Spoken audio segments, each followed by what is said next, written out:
Yeah, that's what I meant about doing your magic. Yeah, just right there, start recording. Perfect. Awesome, thank you, Sarah. Okay, so I'm just gonna take attendance just so we can get that out of the way. And then I'm going to turn it over to our esteemed Kristen Dorsey. But first of all, okay, so attendance. So me, Lisa Ortiz, I'm here, I'm the chair. Gary Dean? I'm here. Gary's here. Dave Smith? I'm here. Dave is here. Martine is not here. Julie? Here. She is here. Anika? Here. Anika. Sasha? Not here. Gary Coffey? Also not here. And then Jim Miller, who told us that unfortunately he couldn't make it today. So, but thankfully we have a quorum because we do have some pieces we're going to want to do later.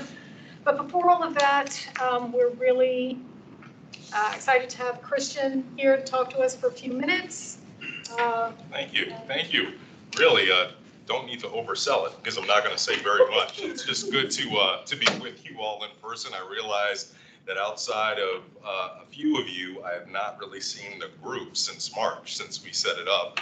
So it is really terrific to see you all at work and in the thick of what is a very robust training schedule.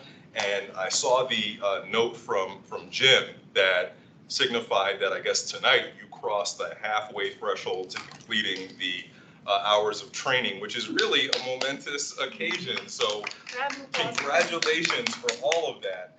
And you know, sometimes when you are in the thick of going through something as robust as the training curriculum that has been designed for you, and sometimes lose sight of the big picture and the majesty and the importance of the forest. And so as I think about it as county board member, way back when we set it up this way, the goal was something far beyond just simply fulfilling a requirement for certification. We hope that we are establishing something that's pretty unique in the field of civilian oversight of law enforcement, and that is a body from the very beginning where the actual commissioners feel like they are fully capable of overseeing all elements of the agency that they are responsible for, but also that the agency itself views the civilian oversight body as a capable and credible oversight entity. That seems like it should be. I mean, I like my voice, but not like that. That seems like it should be a no-brainer, but sadly, as I've come to know the oversight agencies and entities throughout the United States, and certainly in this region, it's pretty rare that there's that degree of, on the one hand, the body itself has been given the tools to capably fulfill its mission, and then that the agency that they oversee understand and respect that they're fully capable to do the work. So we're doing something pretty important here in Arlington. It's going to be a model for certainly the Commonwealth of Virginia, but actually is going to really stand apart in the nation. You all are going to be among the most capably made aware commissioners doing this kind of work that I think has very few peers within the nation. So I just like to thank you. Thank you. You know, it's a lot of hours, more than halfway through. Keep the faith. You'll get to the finish line pretty soon. And I'm just so grateful again for you all committing to this work. It just means, I think, so much to have a great group of people doing some great stuff. And Lieutenant Martin and Captain Chamberlain and even Chief Penn, we'll give him a shout out as well. I thank you all for doing the curricular work and hopefully, in addition to imparting some sense of what goes into policing, hopefully you're providing opportunities for this great group of residents to provide you with feedback and giving you a chance to engage with laypersons, if you will, to sort of do a check on the work that you do and how it fits with the community. So that's all I got to say. I just want to thank you. Go forth, do great work, and I'll join in remotely as soon as I leave. Thanks. Well, thank you very much. Thank you. Thanks. We really appreciate that. And I mean, I have to say again that it really speaks to all the advanced work that was done in putting together the ordinance and the commitment of Arlington County Police Department. I mean, if we are among the most well-trained and capable, there were a lot of people who got us here. So I have to thank you and the Arlington County Board and the Arlington Police Department, everybody who put in all that upfront work. So Yeah, thank absolutely. you very much. for all Great, that. thank you all. Have a great meeting. Thanks. Thanks. So with that, and speaking of the great Arlington County Police Department, I will turn it over to Captain Chamberlain's kick it off for our next tranche of training. All right, so this part, we kind of rearranged the calendar just a little bit, but this is going to be on report writing and what we teach our staff and what you will see in terms of report writing. And it also hits on some of our technology systems, being our law enforcement records management system, NCIC and VESA, and what all those things mean. Because you'll see those terminologies if you're not familiar with it during the course of all the work that you're going to be doing as well. Okay. And I don't want to steal Matt's thunder here.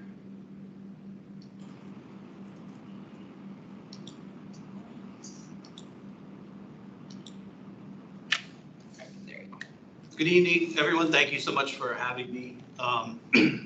My name is Matt Martin. I'm a lieutenant in the Office of Professional Responsibility. I actually work for Captain Chamberlain. So, first of all, let me just say, at any point during this, if you have any questions, please stop and ask. I have time set up at the end to answer questions, but I want this to be a conversation. I hope you all agree that that's probably the best way to do this rather than me just sit here and talk at you for 20 or 30 minutes. Just to let you know, I grew up in Arlington. We moved here when I was 8, so I've been here pretty much my whole life. I left for about 10 years for college and work, and then came back in early 2002, right after 9/11. And I started working for the police department. My first job was actually as a civilian. I was the public information officer. So I handled all the media inquiries, thank God, in the time before social media, because I don't know if I could do it now. But I did that for 4 years, and I realized that it seemed like it was a lot more fun to be out in a patrol car than to sit at a desk and issue press releases. So after that, in 2006, I went to the academy, and I've been a police officer ever since. The bulk of my time with the department has been in patrol. 12 of my 16 years have been in patrol. I've worked all 3 shifts, so days, evenings, and mids. I was a field training officer for 3 years, which is probably one of the most rewarding experiences I had, getting to train new officers and make sure they knew how to do the job right and safely. I was a supervisor on the evening shift when I first got promoted. And then really, other than patrol, the only other 2 things I've done are the Office of Professional Responsibility, which I've been doing for about a year. And then I helped build and then run our current records management system. So that was a massive project where we switched from one older legacy system where we were still writing reports by hand and switched to a completely computerized digital system. We'll talk a little bit more about that. So that's just a quick background on me and my time with the department. So here's what we're going to talk about today. So we're going to talk about NCIC and VESA. I'm going to explain what those terms mean and how we use them.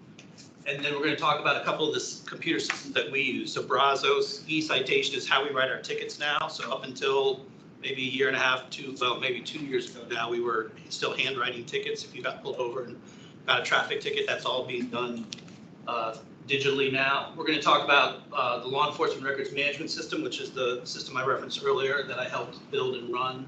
And then I'm going to talk to you about police reports. So I've been teaching report writing to all new officers for about the last 6 or 7 years. So every new recruit class that comes in, they get probably a total of about 12 or 15 hours with me over several sessions where I teach them how to write the narrative portion of the report, what the department wants, how to structure it, a little bit of spelling and grammar, but mostly content and what goes in a report and what doesn't go in a report.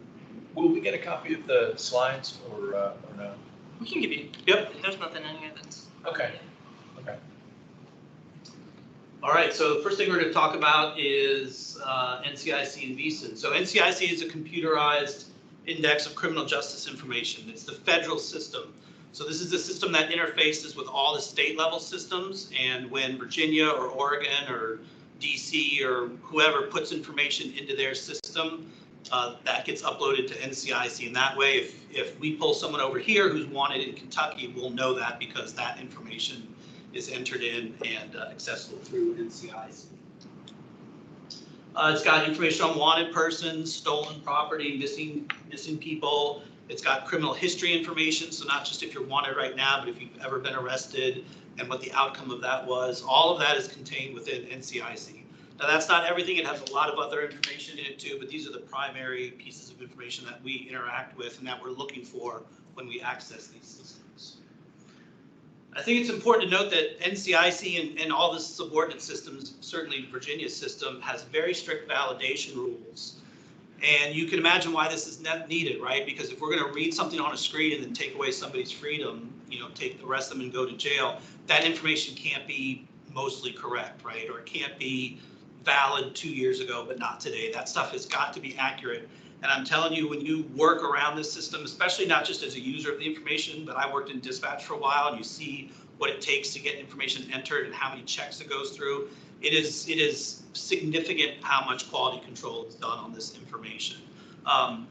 Agencies can lose their access to these systems very easily if they're found to be making these errors, because you can imagine the trust in the system would just plummet if there was people who were routinely being arrested, or if property was being seized because we thought it was stolen, but it really wasn't. So this information is, of all, I've worked with a lot of information systems, the validity of the information in this system is about the highest that I've ever run into. Can you just give us a short, I don't want to get long here, but just a short example. I'll use an example on one of my ride-alongs.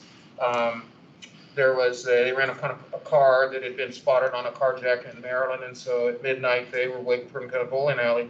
And so two of the guys ran, they caught two, and like, an example, like one was a black male in jeans, and I was really impressed watching the validation of that, where they had the camera and they were like, hey, did he match this? It's like, no. And I'm sitting there going, wow, it's, could have been a white male for all I know, but he had jeans on. But I was impressed, and so just give me an example of this. So you got a user who enters the data. So can you just give me just a short example of the validation? So let's say I obtain a warrant for somebody, right? I develop probable cause that, and we're going to talk about this, it's a made-up person that we use in training. Leroy Stringbean, right? I get a probable cause that Leroy Stringbean has committed a robbery. So I go to the magistrate and I swear out a warrant, and I'm issued a warrant. Leroy Stringbean is now wanted, right? We use that term all the time, but what does that really mean in these systems? What that means is I then take that warrant and I go and I fill out a form with all the information on the warrant, all the information I may have about him. If there's anything, if he's known to carry guns or known to fight the police or whatever, those are called cautions. Put all of that in there, and it then goes up to our dispatch center. And our dispatch center has people whose sole job is to enter and remove information from VSIN and NCIC. So I fill that form out, they review it before I leave and make sure that it looks right to them. There's then a second check that's done on that information. A second person looks at that form. They also have a copy of the warrant, and they are meticulous about it. I mean, everything has to match. Middle name, if the middle name's on the warrant, the middle name has to be on the form. If you've run their criminal history and they're also listed, but their middle name is an initial, that has to go on the form too. That's how specific and precise the information has to be. Once that second check is done, then they actually do the entry. They actually enter it into VSIN, which then goes up to NCIC, so everybody sees it.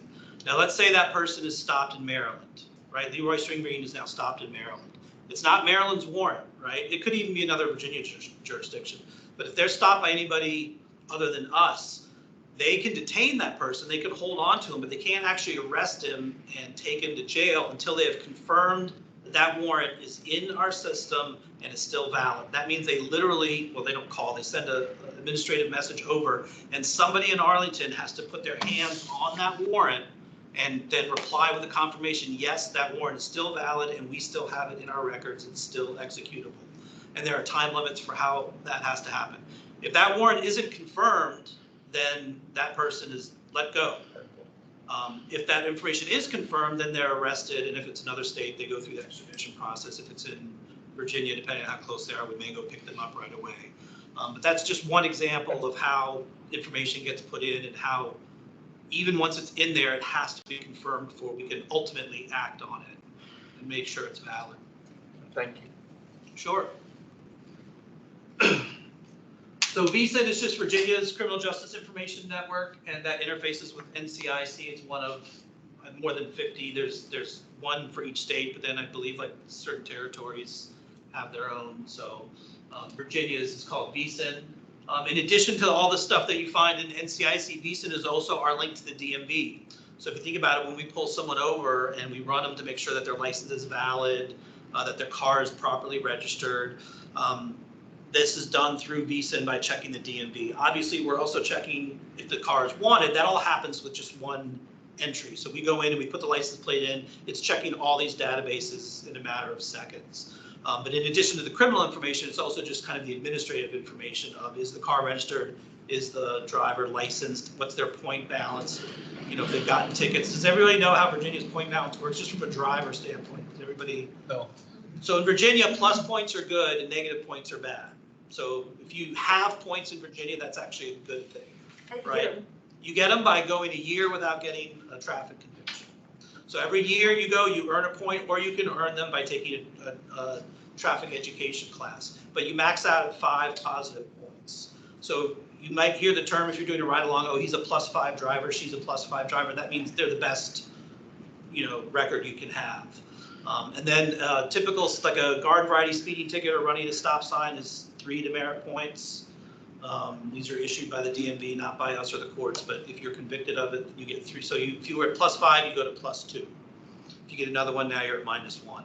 If you get a certain number of points, you can actually get your license suspended. I haven't told my boss this yet, but I almost pulled a car over. I'm not supposed to pull cars over because I'm not in control anymore, but it's a hard habit. But this car was coming in this morning just driving wildly in the rain, and I really, really wanted to pull it over, but I let it go. And I got in and I couldn't help myself, so I ran the tag. And he was a -13 Oh my gosh. driver who had taken 3 driver improvement courses, and he was 19 or 20 years old. Oh, So, you know, that's, what's that? It's a -28. 5 points for every driver improvement course. Right, yes, exactly. He had earned 5 points back for taking 3 driver improvement courses. So you have to wait 3 years to get, not that it was me, but, All of our conversations today are hypothetical. Stipulate that right now. We're all asking for friends, right? yes, that's a friend. If you got, a speeding ticket, you have to wait 3 years? Yes, just to earn them back by the passage of time. Okay. You would lose 3 points, depending on what you started at, but you would lose 3 points every year you go without getting another ticket. You earn 1 back. So that would wipe out the 3 that you got. You'd be back where you started. Gotcha. And you can pay the DMV like $7 and they'll tell you how many points you have. Yeah, But you have to do it for work. yeah. Okay. Yep, I think you can actually pull it down online. You might be able to pull it down. it now. Yeah. I'll tell her. Yeah. Can that information be used in the officer's calculus? You know, some situation going on, is that part of his Yeah. calculus? Something totally unrelated to driving? Oh. Probably not. I can't imagine taking it into account. No, okay. Driving, but I will tell you that the kind of quandary I've always thought about is if you give a break to a +5 driver, and they're always a +5 driver, they're always getting a break, at what point does anybody ever start to earn points? So I mean, I think, you know, +5 drivers deserve, if it's a very minor infraction or you're on the fence about whether they deserve a ticket or not, that could be the piece of information that pushes you over to maybe a verbal warning. But I can't imagine taking into account anything other than driving context.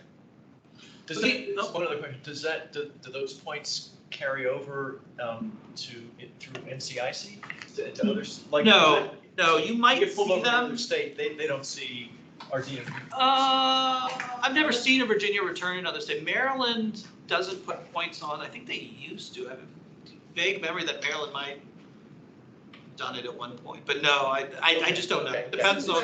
Since they're not interoperable like policies, it would be hard to use another state's data.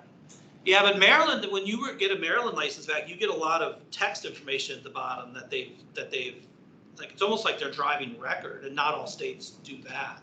Right, like if you get pulled over in another state, I wonder if when they run you, do they see your Virginia points? Yeah, I'm not sure if they do. I don't know that. Okay. So some terms you might hear either when you're doing a ride along, if you ever are watching body cam footage associated with NCIC VEASAN, or running a person or running a vehicle. That just means putting their information in and seeing what you get back. That's the same as a person or vehicle check. Again, that just means checking them to see if they're stolen, if the car's stolen, or if the person's wanted, or what their DMV status is. Wanted check is the same thing. If you hear an officer say, yeah, I've run him and he's clear, that means they're not wanted. Doesn't really tell you about point bounce or anything like that, but it generally means they're not wanted and their license is valid if it's a driving related infraction. A 1099 is an old term from when we used 10 codes. So we actually went from 10 codes on the radio to plain language when I was in field training. So it's been 15 years that we've been using plain language, but some 10 codes kind of stick around. And 1099 just means somebody's wanted. So an officer who's been around might use that because it's a way to let other officers know the person's wanted without saying right in front of them, this guy's wanted. You can imagine the reaction that might come when that was said out loud. And then a return is just information you get back. So, I got his return back and he's clear.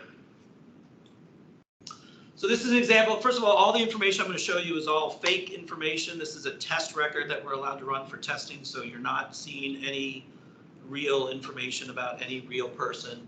But this is just an example of what what returns back when you run someone. So this is a test record for Leroy Bubba String Bean. That is Virginia. That is the Virginia State Police's name they picked for the fake person. He's also, well, he's 5'9" here, but in his other returns he's 6'9", 150. So I think they've intentionally done that to not match any real person.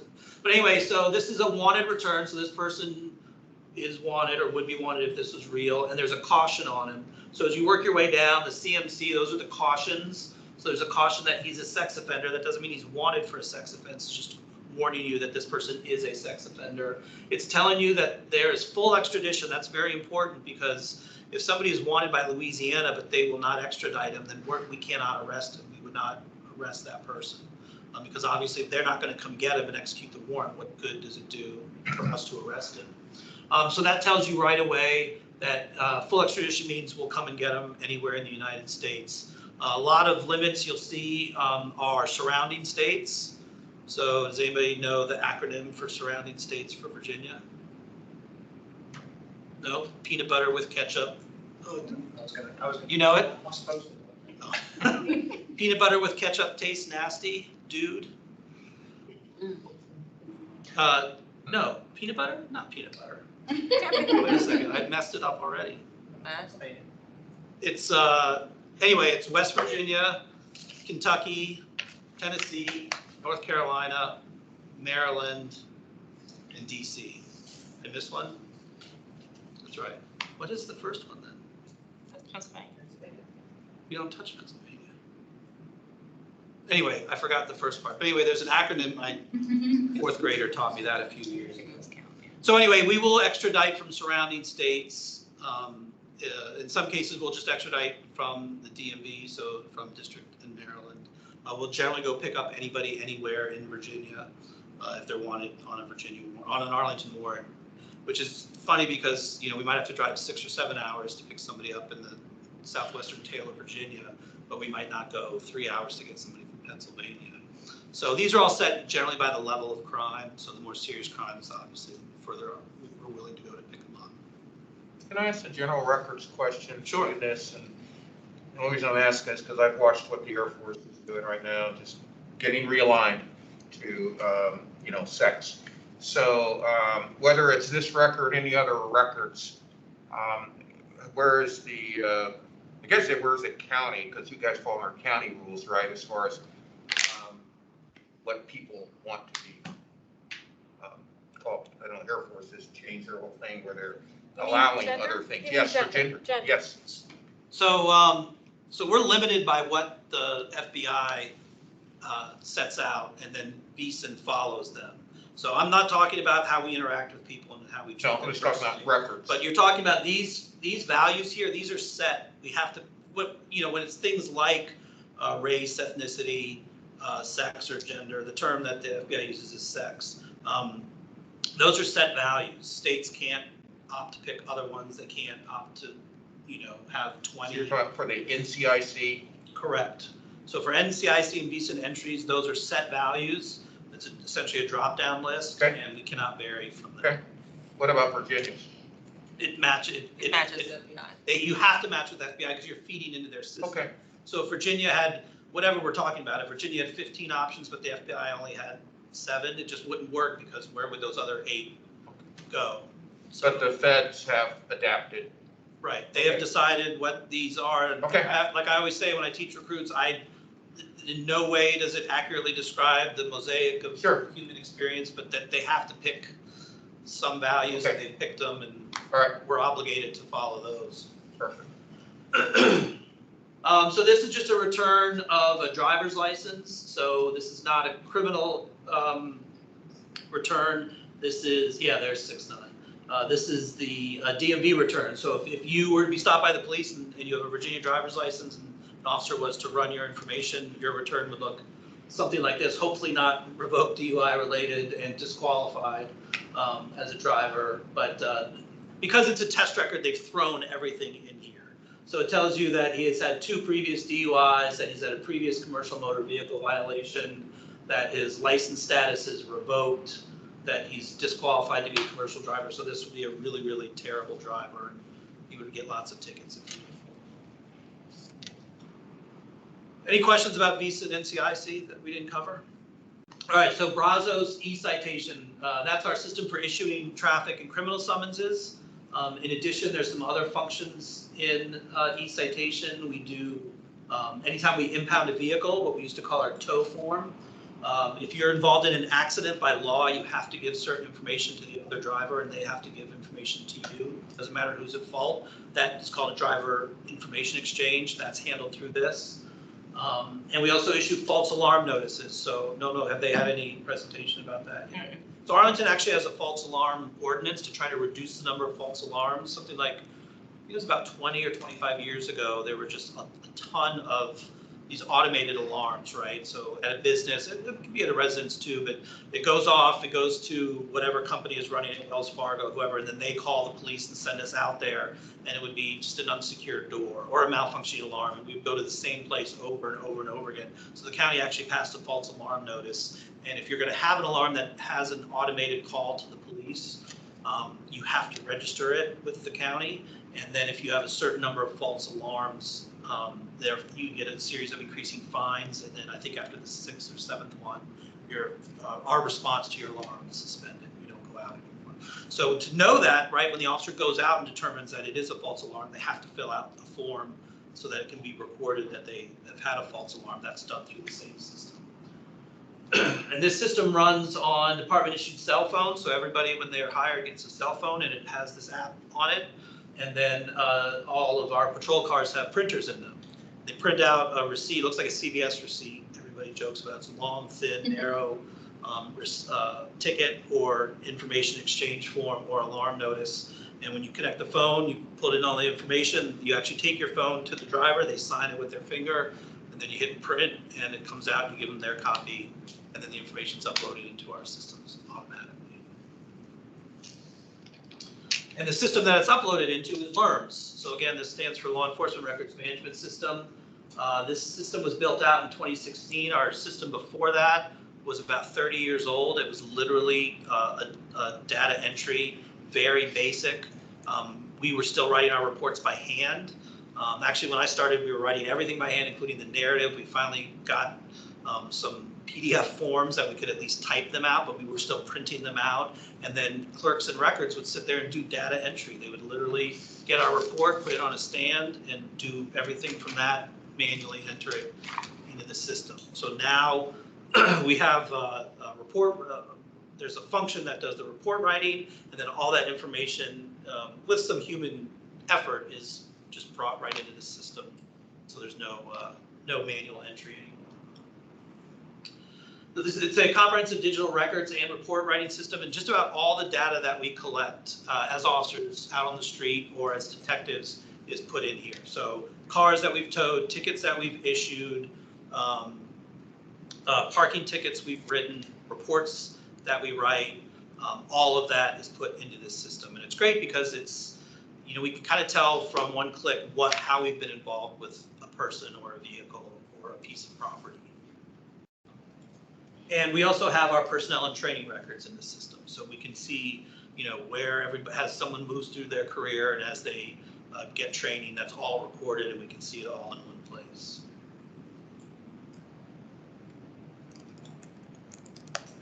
So like I just mentioned, one of the key things about this from a law enforcement standpoint is the relationships that are created between people and vehicles, things that we just wouldn't know if we didn't record them and make them available for search. And we can search people, property, vehicles, and see how the departments interacted with them.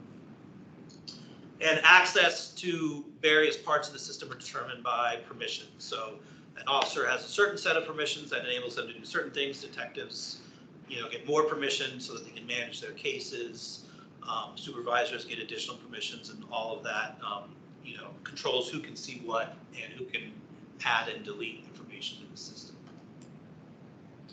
And we share the system with the sheriff's office, and very recently, it's still actually being implemented with the fire marshals. So the fire marshals, before using LERMs, really didn't have a system. They would write their reports. They had forms and everything, but their information, their data was not computerized. It wasn't being collected, and it certainly wasn't being cross-referenced with police information. And since fire marshals are law enforcement officers, that can be really helpful. Something that they record or know about could be super helpful to us in an investigation. So it's great now that they're going to be using the system, and all that data will be combined. So this is just an example. If you were to run a person, this again is Leroy String Bean. So again, nothing here is real. But if you were to run him, this is what you would see. So you get some basic information on the first page: name, most recent address, date of birth, physical descriptors. All of that is right here. And then as you start to drill down, you get to see more information. So for example, if you click the activity button, this is everything Leroy String Bean has ever been involved with the Arlington County Police Department. All the tickets he's received, the warrants if he's been wanted by us. When he's been listed in a case, you can see he's been listed as a suspect.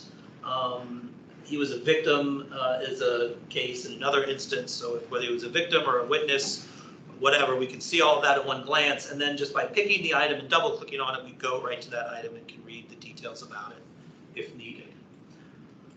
We also have what are called alerts on people. So these are cautions or information you might need to know quickly. So if an officer were to run this person in the field, those would come up and they could see the information right away. Or if they were running them on the, I don't know why I did this for a radio, running them like this on a radio, the dispatcher would see this information and be able to relate it. So it's things like, if this person is confirmed to be in a gang or has fought as a known police fighter, or we have another category for police impersonators, if someone's known to impersonate the police, if somebody has mental health issues that cause them to maybe have more difficult interactions with the police, we can put that in here so the officers have that information and can act appropriately when they receive it. You can do the same thing with vehicles. So this is just a vehicle. In this example, this vehicle is owned by Leroy String Bean, which we of course would know by running the vehicle in the DMV. But the cool thing about using LERMs is we can also put we can also associate other people with the vehicle. So in this example, here's another fake person that we designated as being a passenger in a vehicle. So now we have that connection, which we never would have known before, because of course passengers in vehicles are not recorded in the DMV. But now we know that at least on one date, that Edna Crabapple was a passenger in this vehicle, which is owned by Leroy String Bean, and those connections can just pay off dividends in investigations down the road. All right, so let's talk a little bit about police reports. Any questions about LERMs? Yeah. Yeah, do you guys have like dashboards from LERMs or like data visualization? That sounds like that's where most of your raw data comes from. So as it pertains to like annual record keeping and report aggregation, is that derived from LERMs? Yeah, everything comes out of there. LERMs has some pretty decent but basic analytical tools to like build custom reports, and pretty much any field that exists in LERMs, you can query it in one way or another. But if you're talking about like a live database that's kind of constantly being updated and showing like the picture today of whatever, that is not native in the system from this company. But it's exported. It's exported, yes, and our IT group has what they call a data warehouse, which pulls our data out of all of these systems and aggregates them, and then you can have query tools into that system that can show you that information. Thanks. Yeah, one other question on, is there a Virginia state law that, I thought I saw something about this, and I can't remember if I'm correct, but that I thought there might be a law that says that you need to record the race of the person who stopped. Yes. Yeah, and so That's that's passed a couple of years ago. Okay, and It's that's in there somewhere, like, 2020, there's the Community Policing Act, is the act that you're referring to.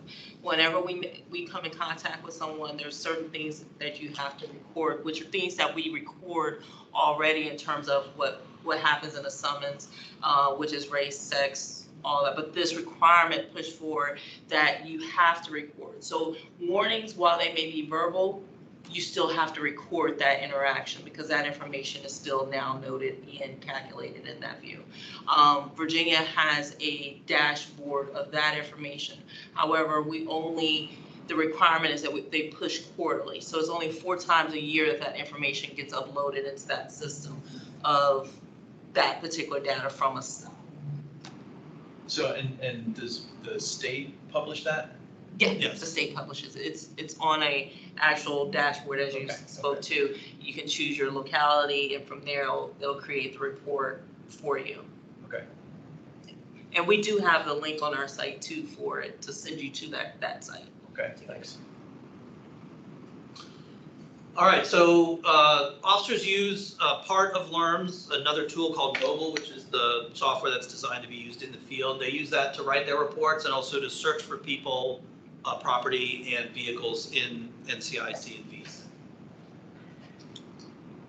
And we have really 3 main report types, and then a report that's just not frequently used.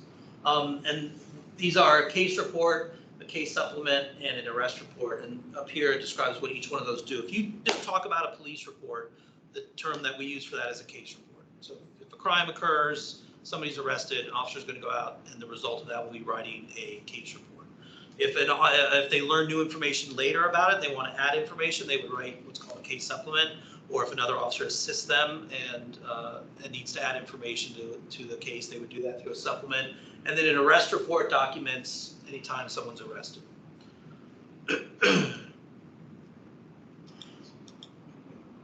So when the officer is going to write a report, the very basic overview of the workflow is they finish up the call, they get in front of their computer. It can be the MDT, which is what you've seen if you've done your ride-alongs that's in the car. They can do it from any computer at the station, but they'll open up Mobile and they'll start writing their report. When they're done with that, they'll submit it in the system. It goes into the supervisor's queue, and the supervisors are just constantly monitoring that, looking for reports to come in. And as they do, they review it. If there's any issues with it, they can send it back to the officer, or they can make the correction themselves. And then once it's approved by a supervisor, it goes into a process called the merge, which is the process of moving an action from the Mobile system into LERMS. And there's some quality control checking that's done there. And once it's in the system, then it's finalized and it's data that can be used, as we've already talked about. What's the threshold for writing a report? Somebody pay you to ask me that? It's, Right. I mean, we have a highly educated police force, an amazingly highly educated police force. But we also have a very broad range of writing abilities. So when I do the training that I do, I only have so much time with them. And we try, like I said earlier, we try to focus on content. You know, I'd say as long as they're meeting most spelling and grammar rules and it's organized, is this what you're asking? No, but I'm asking, sorry. Let's say, you're driving along and you see. Oh, what triggers you to write a Exactly. report? I'm sorry, I thought you meant the threshold for the quality. No. You can tell where my brain is. Right. Oh, so there are some things that require a report. I mean, if you arrest somebody, if a serious crime has occurred, by state law, there's certain times we have to write a report. A missing juvenile, we're required to write a report. A domestic battery, we're required to write a report. So there's some things that are automated, not automated, but some things that are mandated by the state.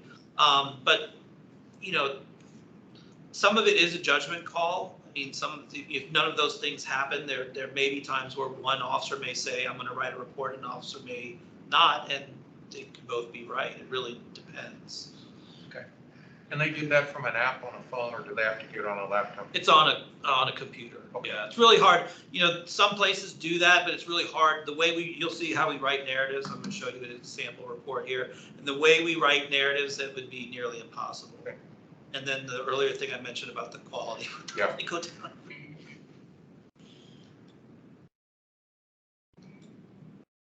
So a case report consists of data fields, and those feed into all those fields in LERMs that we can query with our reports. And then, of course, a narrative that tells the story, and that is helpful, you know, in court or to further the investigation. Generally, a case supplement, that's the add-on, only contains a narrative, but we can also use that to add data. So if a new witness comes to light or something like that, we would put that person in a case supplement in the data fields so they could be added into the database. And then an arrest report consists of data fields only. There's no narrative. So only a case report and any supplements to that report would actually have some, you know, narrative in it that you could read. So this kind of relates to your question, but why do we write reports? So I'm going to ask you guys to answer this question. What do you think? I just talked about some, but what do you think? Not the instances that cause us to write reports, but what's the value of writing reports? You might track people over time and see if they're, you know, continuous certain type of problem or a worsened problem or associated with another person who's been doing the same thing. Right. So to track for investigative purposes, to track people and crimes. Creates a record. Right. It's like one of the beginning points at which you like start having a physical case record or a physical record if it becomes like a case in criminal court or something of that nature.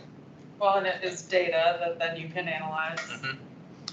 And if someone gets arrested, what's the next step in the legal process after they get arrested? So to show it to a judge. For court, right? And so, you know, our officers work 5-10 hour days just in a row. And if they're making a lot of arrests, it's hard to keep track of all that. So a lot of this too is just to help the officers remember when they go to court what happened. If you're a midnight officer or you work a lot of DUI, you know, extra patrols, and you make a lot of DUI arrests, I can trust me, they all start to blend together because the field sobriety tests you're giving are the same for everybody, and the you know, indicators of intoxication you get might be someone may have stepped left off line, someone else may have stepped right, but they're all in the same ballpark. It can be really hard to keep that stuff separate. So writing it down and then being able to refer to it, that's a big reason why we write reports. So I testified in a murder case suppression hearing last week from when I was a detective in 1998. So I was very happy to have my report. this is why we teach officers to write thorough, clear, well-organized, you know, reports that have all the relevant information in it. Because if you leave something out and then you don't remember it, I mean, it's great now that we have body cams, and that's a big. You can't just show up for court and play your body cam. You still have to testify, and so it's very important. So in a typical report on a shift, officer submits it, and then is it the shift supervisor? Who's the guy in the cab, the battle cab, whatever you call it? So each squad has 4 supervisors, a Okay. lieutenant who's running the whole squad, and then Yeah. 3 sergeants. Generally, it's the sergeants who are reading and reviewing reports. Okay, so will there be one review by one of them? For every one that's submitted, there'll be Yes. at least one review? Oh, one and only one. One and only review, okay. Unless, yes. Yeah. Let's go with that. Okay. Some strange circumstances. But. So, I mean, we talked about all of these for the most part. I think the only 2 we really didn't hit were the last 2. So to guard against liability, what I mean by that is certainly not to cover up if you've done something wrong, but, you know, if you write what happened and then someone comes along and accuses you of doing something bad, I mean, again, the body camera is great, but, you know, if you've documented that you know, you got him booked and all that, and he wasn't injured or whatever, you know, that you went directly from the place where you arrested him directly to booking, and then it's harder for somebody to have to allege that you did something like diverted off your route or something like that. If you've documented it, and all of that can be backed up by body cam, in-car camera, or mileage on your car. There's a number of ways to do that.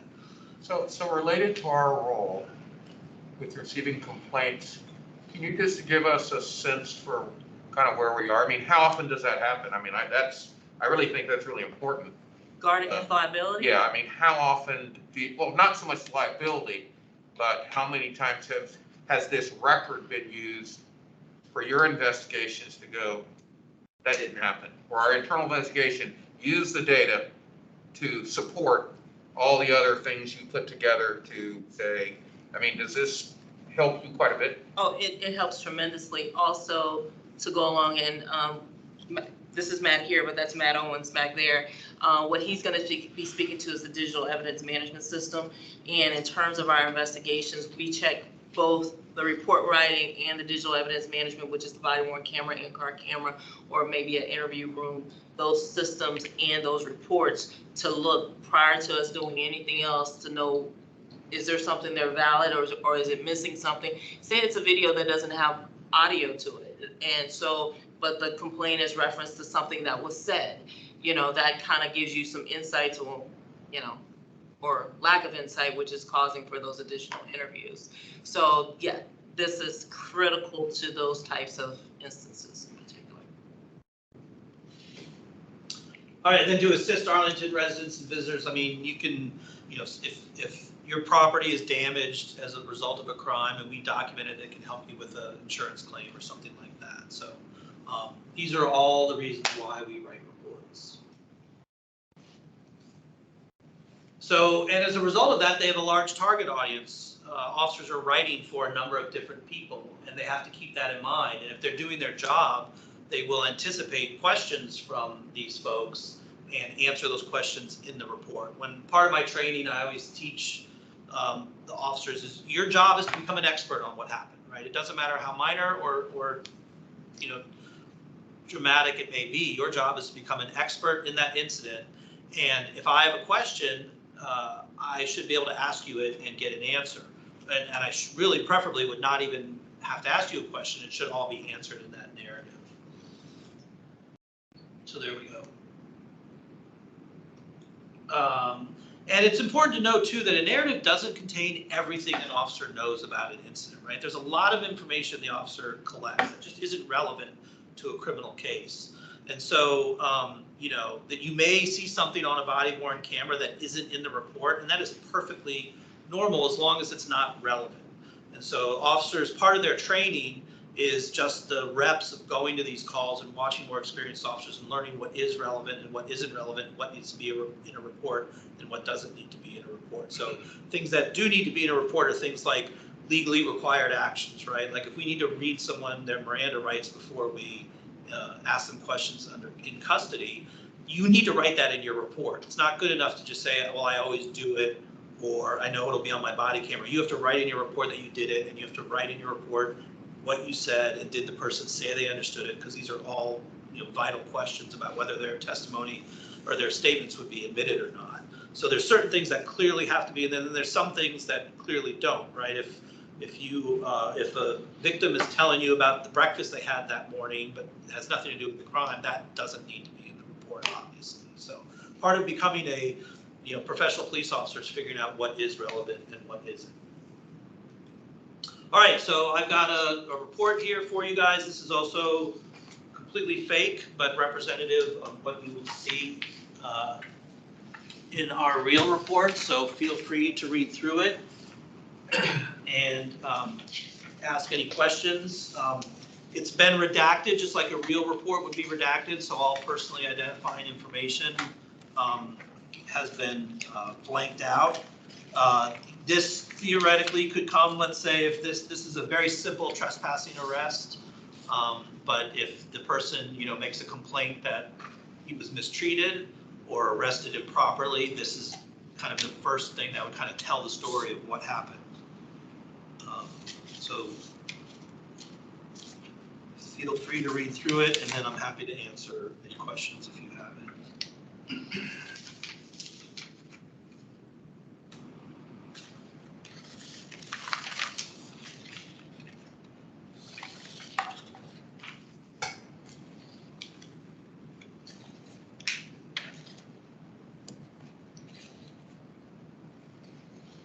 So the reported time, is that the time that a call is sent to the officer, not the time that the officer wrote the report? Correct. Right.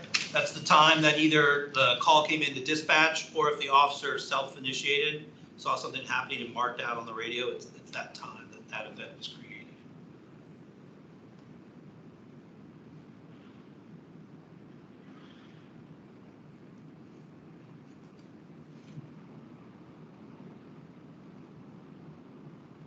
In the last sheet, or booking sheet, that's what's created when you fill out an arrest report. So as you can see, it's just a bunch of data field. You print that out and you actually turn it to the deputies when you bring someone to the booking.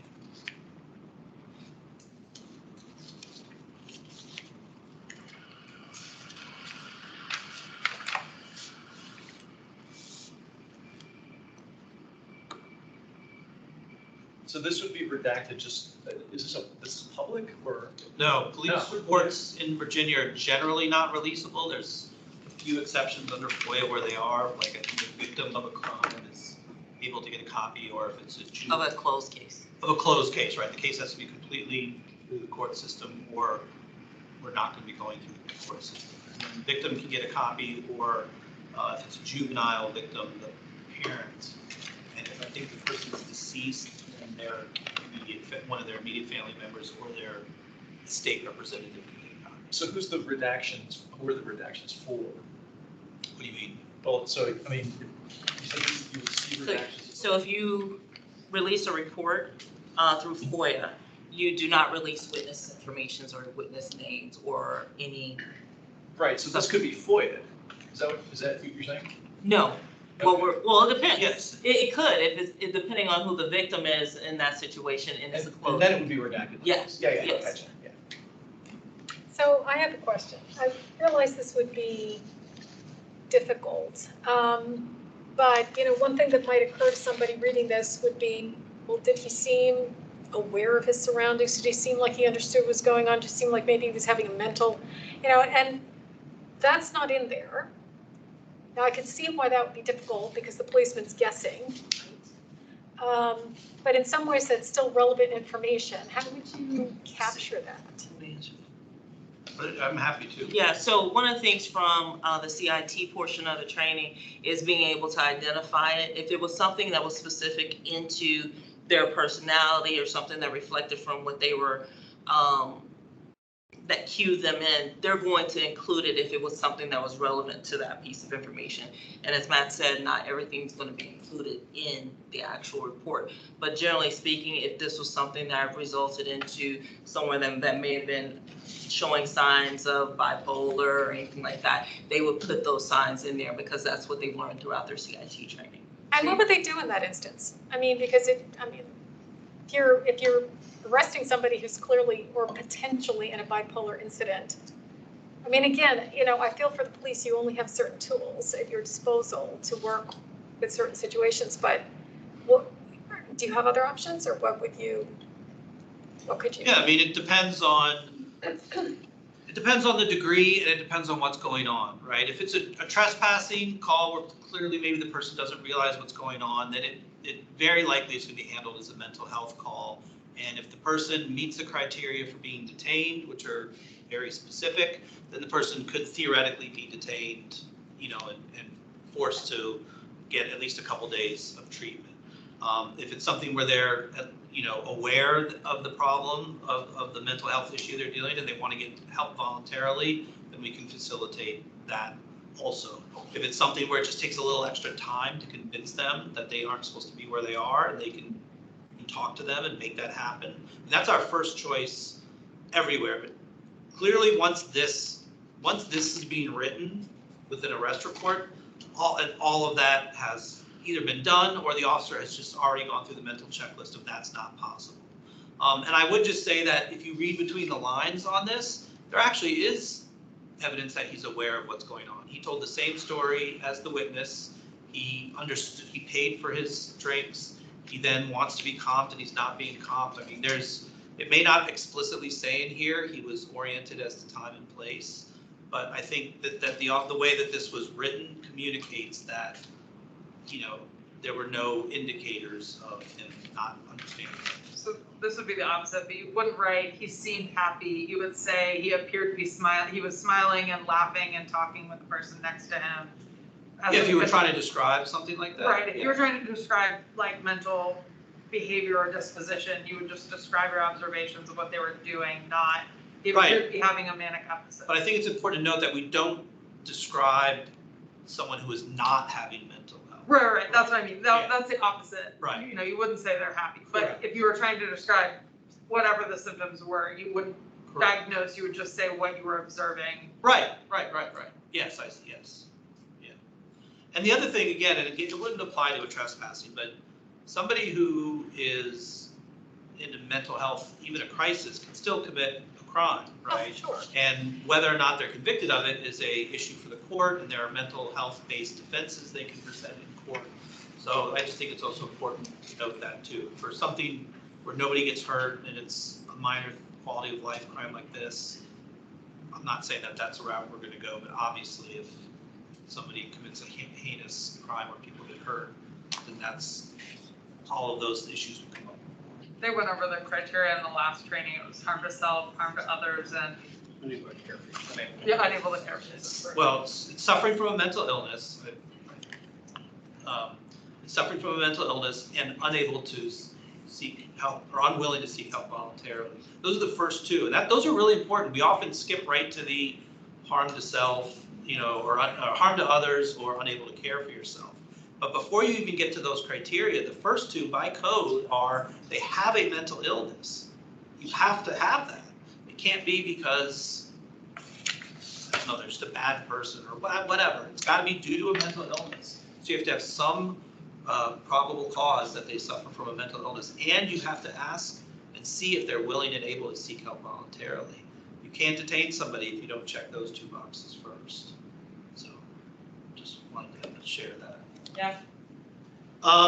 That's my time. I'm happy to answer any questions. My contact information, if you get the presentation, is on there. I'm happy to answer them. Again, I appreciate your time tonight. I do have a question. Yeah. I wanted to just acknowledge a question that was in the chat from a resident who has joined us tonight. Thank you, Mr. Roberts, for joining us. We don't typically have this forum doesn't necessarily allow for like two-way communication for us to like be able to answer and ask questions in the chat. But after tonight's meeting, we're going to be passing the electronic meeting policy. We're going to have a forum on the COB website where you can type in questions in advance, and those will be shared with the board members, or there'll also be space for public comment in those meetings. But I'll ask the question on your behalf if that's okay, and I'll just read it directly from the chat. How does LERMS interact with NCIC and other federal databases concerning interactions with the public? That's a great question, and it's actually something I forgot to go over when we talked about why we write reports. So there is certain data that is required to be reported to the state, crime statistics data in particular. That's aggregated data. It's not personally identifiable information. So depending on the crime and the arrest, that information is reported to the state in the aggregate. So not with anybody's individually identifiable information. The only information that goes into NCIC or VEASAN with personally identifiable information is information like when someone is wanted, when there's a warrant for their arrest, or something else that is required to be entered into VEASAN. And that information generally doesn't come directly out of LERMS. It's generally entered through a form that an officer fills out individually. So I hope that answers the question. I always say to officers, you know, there's no crime stats fairy that flies around Arlington and counts 1 larceny, 2 assault. They come directly out of the reports we write. And that's why it's so important for officers to be accurate and pick the right offense when they're writing these reports, because otherwise, you know, our crime stats would be all out of whack. Will we get a presentation from the IT folks on the data warehouse sort of? They are scheduled to be one of them. Okay, great, cool. Great. I won't pass through you. Good, because you've reached the limits of my knowledge. So that is not a true statement. Yeah, he's way part of that. One of the things in terms of meeting those requirements and getting that data in the system, how that works from a record standpoint is every month records is due by the 14th to have the previous month of records into the system and sends that report of the data. And what that data includes is every crime that was committed and any updates to arrests. So you may think about it this way: I may commit the crime in December, however, I'm not arrested until February. So that updated data of arrest gets pushed in February, which updates the initial case that was sent from December.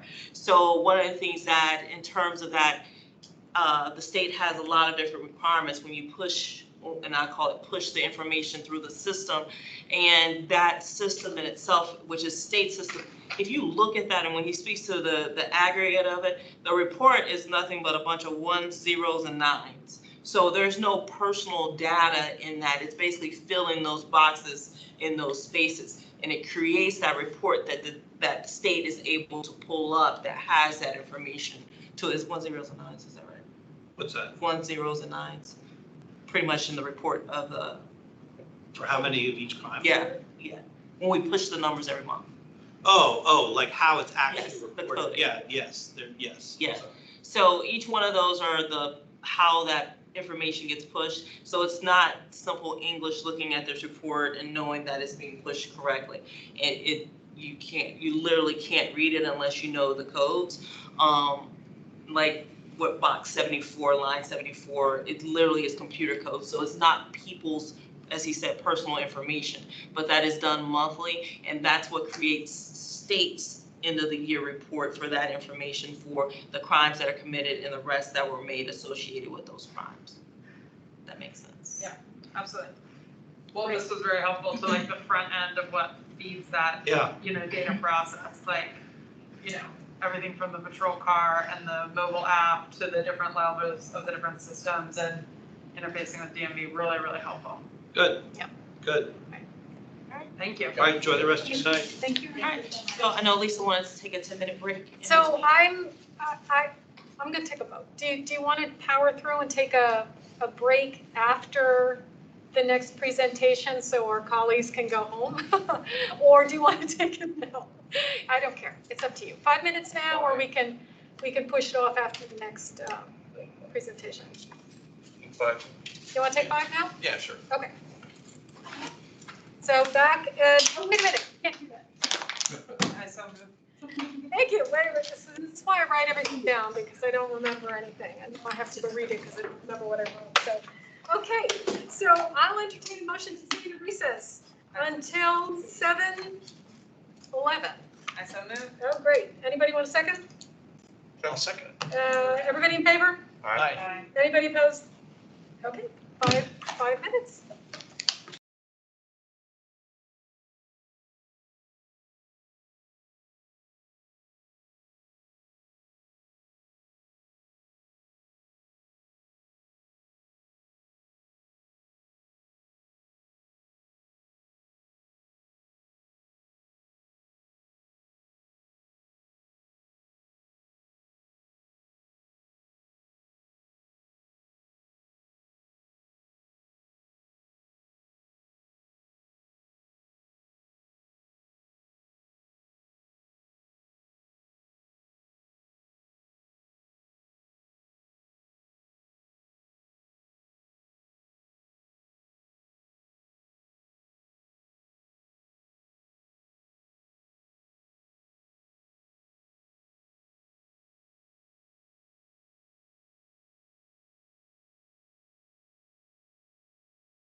we're back. I'm sorry. We took a couple minutes longer. My apologies. So I am going to turn it over to Captain Chamberlain for our next presentation. All right, so our next presenter is Lieutenant Matthew Owens. He is the administrator of our digital evidence management system, and he is very happy to be in that position. I am. And I couldn't tell you how I got it. Practice. Left my happy place as an evening watch commander right before I was asked forcefully, no, I'm just kidding. Before I was offered the opportunity to take this assignment, and For the record, I asked nice. she did ask nice. Voluntold was the technical, there you go. I said, well, could I get a car? She goes, no. I said, okay, well then yes. Before I get started on this stuff, thank you all for being here. I don't know if anybody else has done that yet, but I think that this is crucial for helping us to kind of retain or rebuild some of the trust that we've lost over the years. So you all have a very important mission, and I appreciate you all being here. And you're going to interact a lot with my program, program that I'm currently in charge of, and I think it's important that you understand its capabilities and its limitations. So thank you for having me as well. As Captain Chamberlain said, my name's Matt Owens. It's easy because the other one was a Matt too, so it should be pretty easy. Our digital evidence management system is just exactly what it says. It is a housing for all of our digital evidence. And we like to make sure that that is secure. So we recently went into a contract with Axon. That's why you have body cameras in front of you. They also provide our in-car camera system and our interview room camera system as well. So today, I'm going to go real quickly over what you're holding in front of you is the latest and greatest from Axon. I think they're still about 12 months away from the Body 4. But that's the Axon Body 3. It's pretty much the best body camera on the market when it comes to the technology, the features, the storage. We'll talk about its operating functions, how you're gonna see it interactive when you're doing ride-alongs, and how you're gonna, so you can kind of understand what the officers are doing when they're using it. We'll talk about Respond and Respond Plus. More on that later. We'll talk about some of these. This is how we wear the actual body cameras. Axon Capture and Axon Citizen are a couple of apps that also came with our contract that we use regularly. And we'll talk about evidence storage and access and what we're looking at moving forward with this program and all of its fun toys. So what you're holding, like I said, it's the latest and greatest. It's got a 12+ hour battery life, which means if we turn the power on and we hit the record button, it will record for 12 hours at least, depending on weather. So if it's really, really cold, we'll lose a little bit of battery degradation. But under normal use, it'll record for 12+ hours. The camera itself will hold 24 hours worth of footage. And that's never been an issue for us because each of our officers are issued 2 cameras, one that they wear, one that sits in the charging dock, staying ready to go. So if in the middle of their shift they have to swap out because their battery dies or something happens to it, there's not going to be a lot of downtime getting them a second camera. It records in 720 HD. The reason we use 720 is because that's essentially what the human eye sees. Now, there are people out there like Bryce Harper who see in 1080 or better. I don't. And most human beings do not see any clearer than 720. So next time you're at Best Buy and the guy's really trying to sell you on that 5K TV and the 4K is a little bit cheaper, that's up to you. So what does 720 refer to? That's the clarity of the picture, right? The number of the number of pixels. Correct. Okay.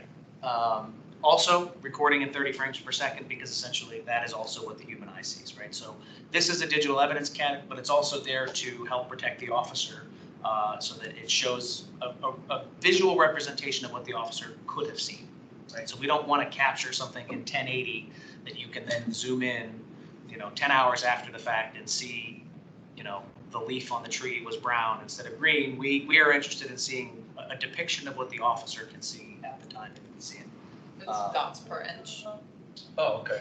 Is that what it is? All right, there you go. Much like Matt exceeded his technical expertise, who said he did, I'll do that as well. 146 diagonal field of view, which just basically means it's a really wide angle fisheye lens. You'll watch this. I'm sure you've seen body camera footage on TV before. You'll probably see a lot in this job that you're doing now. It's going to be a little bit fisheye toward the end, but believe it or not, that's also what our eye does. You can't look for it though because you get dizzy trying to do that. IP67 rating basically means that it's water resistant and dust proof, right? A little, as an example of how durable it is, there was a case in Phoenix, Arizona, where there was an officer involved in a shooting. The officer actually got killed. The officers retreated. One of their body cameras fell off. The bad guy picked up the body camera, went like this, looked right into the camera lens, and then promptly threw it in the toilet. They're not geniuses. Okay. Yeah, well, when he threw it in the toilet so that it would erase all the evidence. After the SWAT standoff and the guy was taken into custody, they recovered the camera, which had died. They sent it back to Axon. Axon plugged it in, recovered the entire footage, even after being in the toilet, could hear the SWAT commands from outside the house, into the toilet water, into the camera. And they were able to, prosecute this guy really well. It's got embedded GPS in it. It also has 2 SIM cards in there for LTE connectivity. So it's very, very robust when it comes to connection. We do lose connection with the camera, and I'll talk a little bit more about that when I get to respond. In some buildings, Yorktown High School for one, we had some issues with staying connected to the cameras. Respond and Respond Plus, it's capable of doing both of those. And multicam playback, which I'll show you an example of later, which allows a supervisor or a reviewer to watch up to 4 cameras at once, all simulcast because the cameras talk to each other via secure Bluetooth.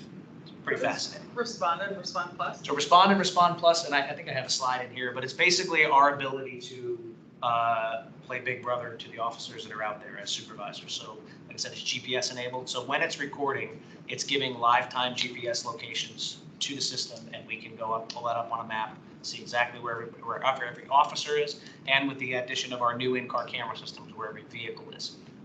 It also allows us the ability to live stream those cameras when they're being recorded. So we can activate that remotely. If the camera is being recorded, it shows up as an option for us to live stream. We hit a button. From here, we can watch an officer out on the street in live time.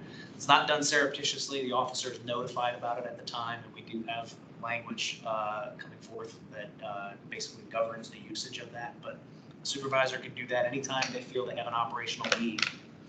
Is that recorded? It is, yes. So it's only when the camera is recording, right? And again, the supervisor would have access to view this video at any time after it's being uploaded, because there's no way to delete anything off of the camera. Can that be provided in discovery to the prosecutor? Yep, 100%. This one thing about this system is that the audit log that it contains is extremely robust. Every keystroke, every button push, every power on, power off, every time it's connected to a dock, it's all logged into an audit trail. I spend a lot of time looking at those within my job just to find out what happened, why something didn't happen. We had a recruit officer recently, they're a solo officer now, but looking for evidence from when they were a recruit officer for a call for service, and they just forgot to turn their camera on. And he was like, I'm pretty sure it got deleted. And I'm like, well, no, it didn't. You just forgot to turn it on. So it happens, and specifically with the newer officers that haven't developed that muscle memory yet. I'll get to the looking forward part, but one of the things we'd like to see is the officers actually have access to these in the academy so they can start building that muscle memory before they hit the street. That's going to take a little bit of doing, but. My ride along said the muscle memory of turning it off when you go into the restroom. Yes. It's like remembering your camera. That's a new feature that they added maybe only a year ago as a sleep mode. So it actually, you can turn off, and I'll show you the pre-event buffer as well. The camera is always recording when it's powered on. So right now my camera is powered on and it is recording, but it's not capturing anything except for the last 60 seconds until I hit the record button. And we'll show you an example of what that looks like and how that is. So is there some version coming to take turn it on, off? So there are several. Is there something coming? It's a great question, Gary, and I've got a slide for you on this one. So go to the next one. Can I just ask yes. before that, you mentioned Yorktown. Yes. You referring to what happened like a year ago? Yeah, there was a call for a subject that said he had taken hostages in the bathroom. Yeah. Right? So my son was there at the time, so really? Yeah, he was. Sorry. So that's okay. So our officers responded. They did exactly what they were trained to do. I was actually up in the emergency operations center with Deputy Chief Vincent and Captain Linder. We were monitoring the situation remotely. through the body cameras. So we were live streaming several of the contact team's body cameras. As they moved into the school, we lost cellular connection. And I'm sure that's a design of the school so the kids aren't on their phone. But it is something that caused us a little bit of an issue. That being said, it didn't affect the operability of the officers that were there. They weren't notified. The recording is all still there. It's all housed in the camera until it's up. Oh, is this your ability to access? Just our ability to okay. watch it. I was just curious. Just our ability to watch it remotely. So our situational awareness, which was very, very low on the priority list, was impacted, but the folks that were actually out there doing the work, not impacted at all. Did you tell Yorktown? I'm just curious. If About- you guys, that you had a little bit of difficulty, I realized that was not the priority, was Right. being able for you guys to see what was going on. But I'm wondering, for security reasons, it would be better if that didn't happen. I was just wondering if Yorktown was even aware of it. But So we've done in-depth after action, after that incident, we continue to have ongoing conversations about, what went well, where we can make changes, things that we need to focus on. So any significant event like that, we do an actual formal after action meeting. And so we're mostly accomplished, but there's still some follow-ups that we're finishing in regards to those conversations for if there's a large scale event in the future to make sure that school staff can be identifiable by police. So if they aren't in the school, but they need to get there to be a part of the response. So there's some things we're still following up on to fix. okay, great. I was just curious. Thanks. All right. And Gary, yes, we do have ways of these cameras activating themselves, and I will go over that. I just have a really cool slide. And it I seems didn't like make. randomly every year you hear about some city or county. Yep. Like you said, new officer. Absolutely. Means to do it, just doesn't. And I'm actually, I'm wearing another device today that I'll show you a little bit later that is hopefully the future for us if we don't make it. So pick up your cameras if you don't mind.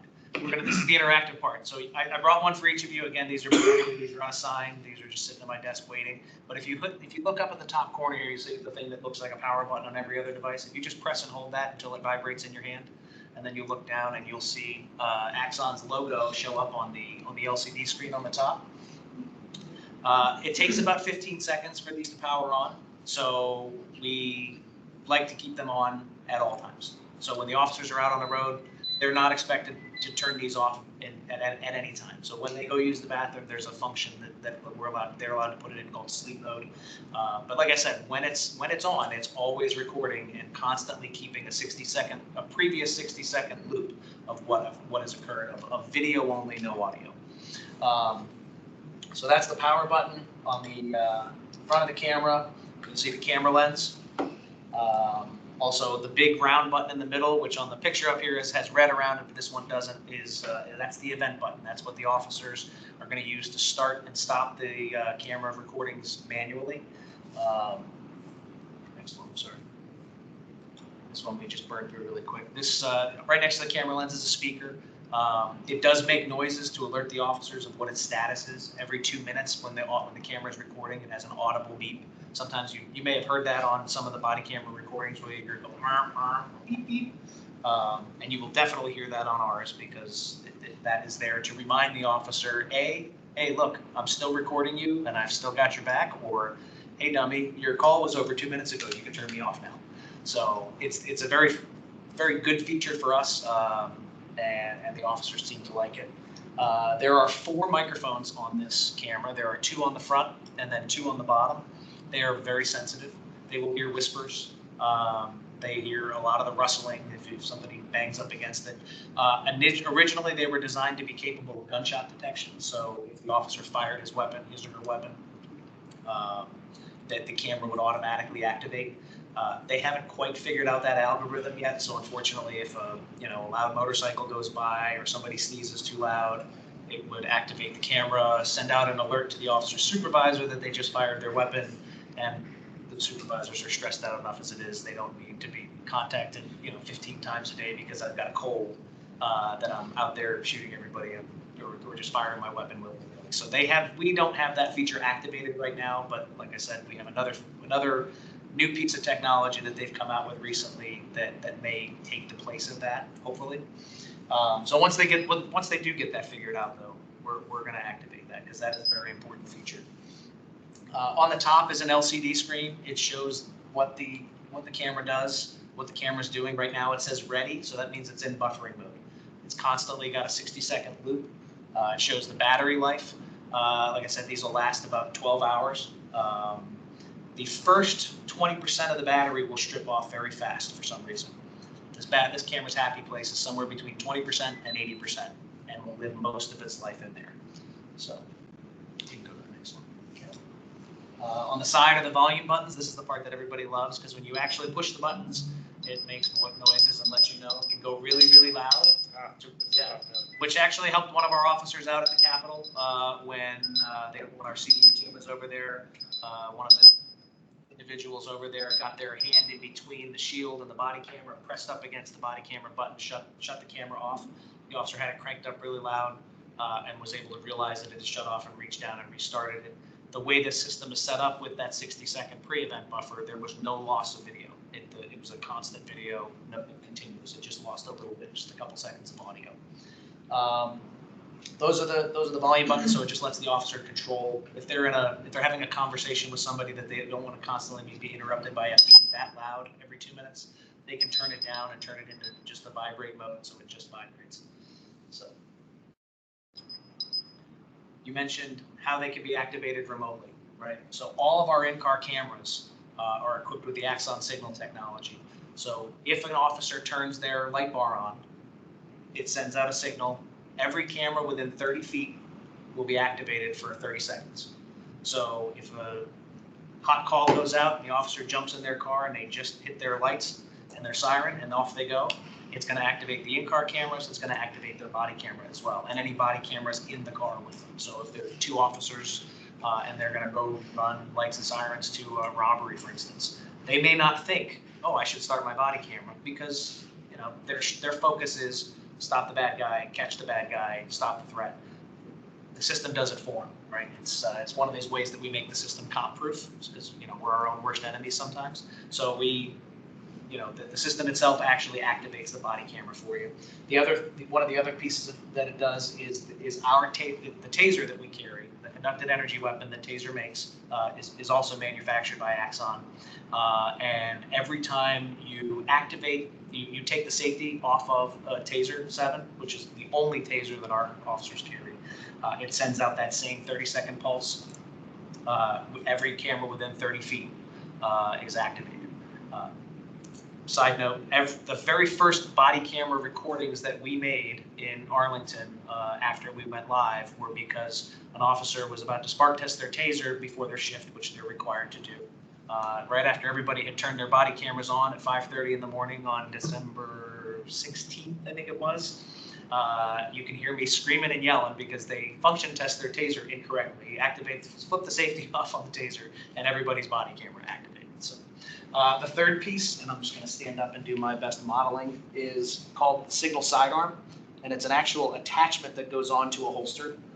So if I'm not going to do it because there's no reason to, if I were to remove my firearm from the holster, it would send that exact same signal, activate every body camera in this room, and it would send that signal for 30 seconds. So any officer coming up to the scene and gets within 30 feet of the signal device would also be activated. So it's another one of the, yes ma'am. When the 30-second signal goes off, is it making like an audible noise that reminds an officer to turn it on? Unfortunately, no. And that's by design. The Taser and I'm sorry, not unfortunately, no. But it's more because they don't want to potentially cause one of us to be, if they were in a tactical situation where we have to remove our holster, we don't want anybody to know where we are. So yeah, it doesn't make an audible signal, but it just, if you enter into that bubble, and it's a 30-foot bubble, so above or below, and all the way around, for that 30 seconds, your camera will activate while it's still going out. And then after the 30 seconds, it's going to go off, right? The signal shuts itself off, that's correct. But the camera stays on. The camera stays Still is doing that That's 60-second delay. The camera stays activated until someone turns it off. Okay. Manually. I think I probably should ask. No That's what I was trying to get at. The interesting thing specifically about the Taser is the Taser can be used several different ways, right? So you can arm the Taser, and that will broadcast that signal. If there is a trigger press of the Taser, if the Taser is actually deployed, it will send out another 30-second signal. If we have to deploy a second taser shot for whatever reason, there will be another signal sent out. If we just do what's called a spark display, right, which is sometimes a technique that we use to gain compliance without actually using the force, we can actually make the taser make its noise, show its spark on the front, and maybe somebody that was thinking about, not necessarily complying with our instructions might think twice about it because they've seen videos on TV. So if that spark display happens, it also activates the taser signal again, the signal siren. So the primary function of the 30 seconds is that officers could keep arriving on scene while Correct. something is unfolding. Yep. So each time, whether I pull it, I arm it, or I use it. Not if you pull it, but only if you arm it. Okay. So now if I draw my firearm, and right now I'm the only person in the county that has one. We have 6 units to test to find out if these are going to be viable for us. Sometimes technology promises a lot of things and doesn't exactly deliver the way, like the gunshot detection on the camera, right? I wouldn't want to put all my eggs in that basket. So we're going to test it. We're going to see if we can break it. We're going to see if there's a way that this is going to work for us, and if it does, we're going to try to. Hopefully, we're going to try to get a hold of it. So all of this is off of what signal? Is it a? It's an RF signal. I think it's a radio frequency. Oh, radio. Yeah. Okay, so Now- no Wi-Fi and stuff. Right now, the cameras themselves talk to each other via secured Bluetooth and secured Wi-Fi. Oh, So we can actually interact with video on here via our mobile data terminal in the car or our phone. And we'll talk about that here in a minute too. But the videos themselves always stay on this internal hard drive until they're docked, uploaded through a secured internet site, and off they go. Then they're deleted off the camera. you ever had the Wi-Fi go down? It happens from time to time. We tested it recently. We had that burglary where somebody was using a radio signal jammer, which supposedly also messed up with Wi-Fi, and it messed up Bluetooth and all that kind of stuff. We actually tested this up against it. Had no effect on the recording, no effect on the evidence collection.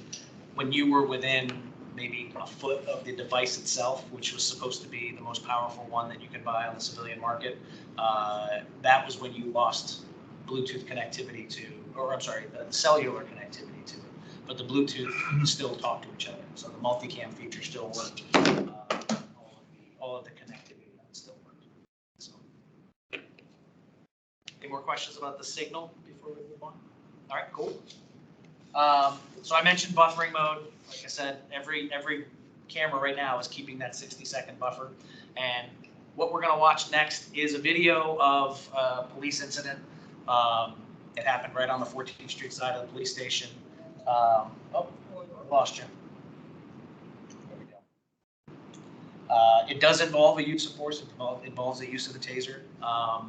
This was an incident that could have ended much differently, and I think you guys will see why. But you'll watch at the beginning of the video, you won't hear any audio, and you won't hear any audio because it's on that pre-event buffer. You'll hear when you hear the audio start. That's when the officer actually activated their camera. Okay. Everybody see that? Okay. I've added a couple of highlights to kind of give you an idea of what to watch for.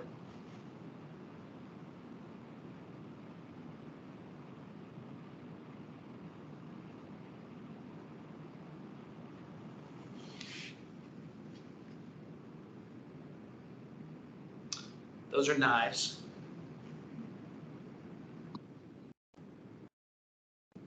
That's when he actively started his camera.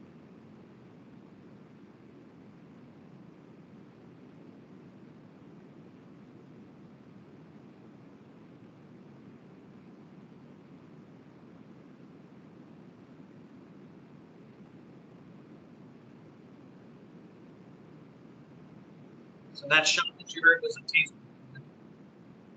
As you can see, it was not effective.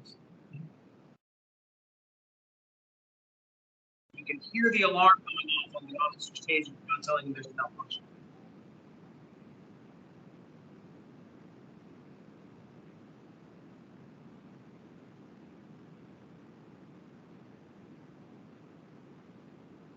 That's an effective taser. Okay. And you could see the knife in his hand, right? He had two of them. Hmm. Now, there's a lot of things that went really well in this video. Number one, the officer involved sounded like he was ordering a pizza on the radio. He was very calm. He was very aware of his surroundings. One thing you may not have heard, this is the first time you've seen this, is the individual in the blue plaid shirt saying, "Kill me. I want you to kill me." At the end of the video, after we get him in custody, now he gets placed in custody. He sustains no injuries other than the taser probe. But you can imagine, well, I'm sure you can imagine how this could have happened in a number of different ways. Yeah, I just, by the by, I mean, I had a case when I was in the DC U.S. Attorney's Office doing civil work at that point, where there was a guy with a knife in front of the White House, and Secret Service were lined up 15 feet apart saying, "Drop the knife." Park police guy came up and shot and killed him. Yep. Just immediately shot and killed him. And we defended the case, and we actually got, but I mean, this could have gone any number of ways, like you say. So and to illustrate the pre-event buffer, if this video starts just when he starts his video, right? I mean, I think, you know, if he pulls out a gun initially and we shoot him because we're that close and he's got a gun and he starts the camera after the fact, it doesn't, you know, you don't see the whole picture. This pre-event buffer, even though it's 60 seconds of possibly irrelevant material, still offers that approach. It offers him showing up, walking, showing his hands like this, and then reaching in and pulling out the knives. Is a good illustration of what that pre-event buffer is designed to capture. At the end of this video, he actually, after he's in handcuffs, he actually says the words, "I just wanted you to kill me." So this was an attempt suicide, putting this officer in harm's way, forcing him to make probably the most horrific decision he would have ever had to make as a cop. And luckily he was attentive to training and paid attention and kept his calm and just did a nothing short of heroic job, in my opinion. So what I want to show you next is what I talked about with the multicam, right? Now, so these are 4 different body cameras from the same event, 4 different locations. First body camera on the top left is the one you just watched. The body camera on the right is the officer who actually ends up tasing him. That's Officer J.P. Montoya. Bottom left is an officer who's sitting in the police station typing up, actually looks like he's doing a stolen vehicle entry into NCIC. And then the officer on the right is a little bit far away, but in his car. And you can see the reactions when, and this is all because they were in proximity to each other for a long enough period of time. The cameras all linked together, and we can watch these all simulcast. So you'll see the first one starts first, followed by that one, and then the other 2 right around. But this is the 30 feet. Nope, this is not the 30 feet. This is the multicam. This is the way that you may see some of these videos presented to you. So granted, where he is in this third box at the bottom, he's literally on the other side of that inside the building. Okay. So just to get up. You'll hear him, because this is actually the audio that you're going to hear on the bottom left, and just because I accidentally hit the wrong button, but you'll hear him being told by the officer who's holding the gunpoint, "Get out of the way, get out of the way," because he's standing directly behind the bad guy. So not only was the officer calm, cool, and collected when he was delivering his commands and his radio instructions, he's also paying attention to his surroundings and saying, "Hey, look, if I have to shoot this guy, you're in my way now, and I can't do that."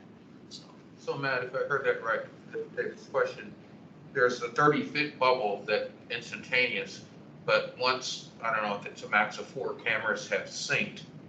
I mean, is that whole? So it's actually, the cameras sync together when they're talking. So right now, if we were to start a camera, start a recording right now, all of our cameras, we would be able to watch in simulcast in multicam. What kind of distance is multicam? What kind of bubble? It's not 30 feet anymore. It's not 30 feet. It's a little bit wider. It's wider, yeah. I believe it's 45, but they have to be within proximity to each other for a certain period of time. Okay. So if we're just walking by each other, right, and then the cameras never talk to each other again, you won't. But it's only when we're around each other for a really long period of time, they're able to kind of seek out and find. And that's what we see with these other ones. They've connected. Okay. Right. They're not around each other right away, but they eventually are. Okay. And the cameras know, hey, let's link this in evidence.com in case they want to watch it like this. Okay. So again, up on the left-hand side is the actual incident unfolding from Officer Brown's body camera. On the right, we're gonna get to see, now this is the full 60-second pre-event buffer, so you can actually see the gentleman walking up to the courthouse. So he was actually trying to get into the courthouse to maybe do that in there. Not entirely sure what that. But now Officer Montoya is just doing what Officer Montoya does best, and that's community interaction. He's our Latino liaison officer. He's one of the finest human beings I've ever met. He's a war hero. He's a great guy. And he's going to pet this nice little pooch here shortly. But this, again, this is all captured on their pre-event buffer. And we've got, I'm pretty sure I did a good job blurring out all the PII. Don't pay any attention to the bottom left-hand corner there. And now our guy on the bottom right here, he's parked, he stopped, doing something on his phone, doing something on his computer. So now Officer Brown is going to activate his camera, right? And you'll see the pause from Officer Montoya, realizing, hey, wait a minute, that's right where I am. We got a guy running to the scene. And this guy is pulling up on Courthouse Road in his car.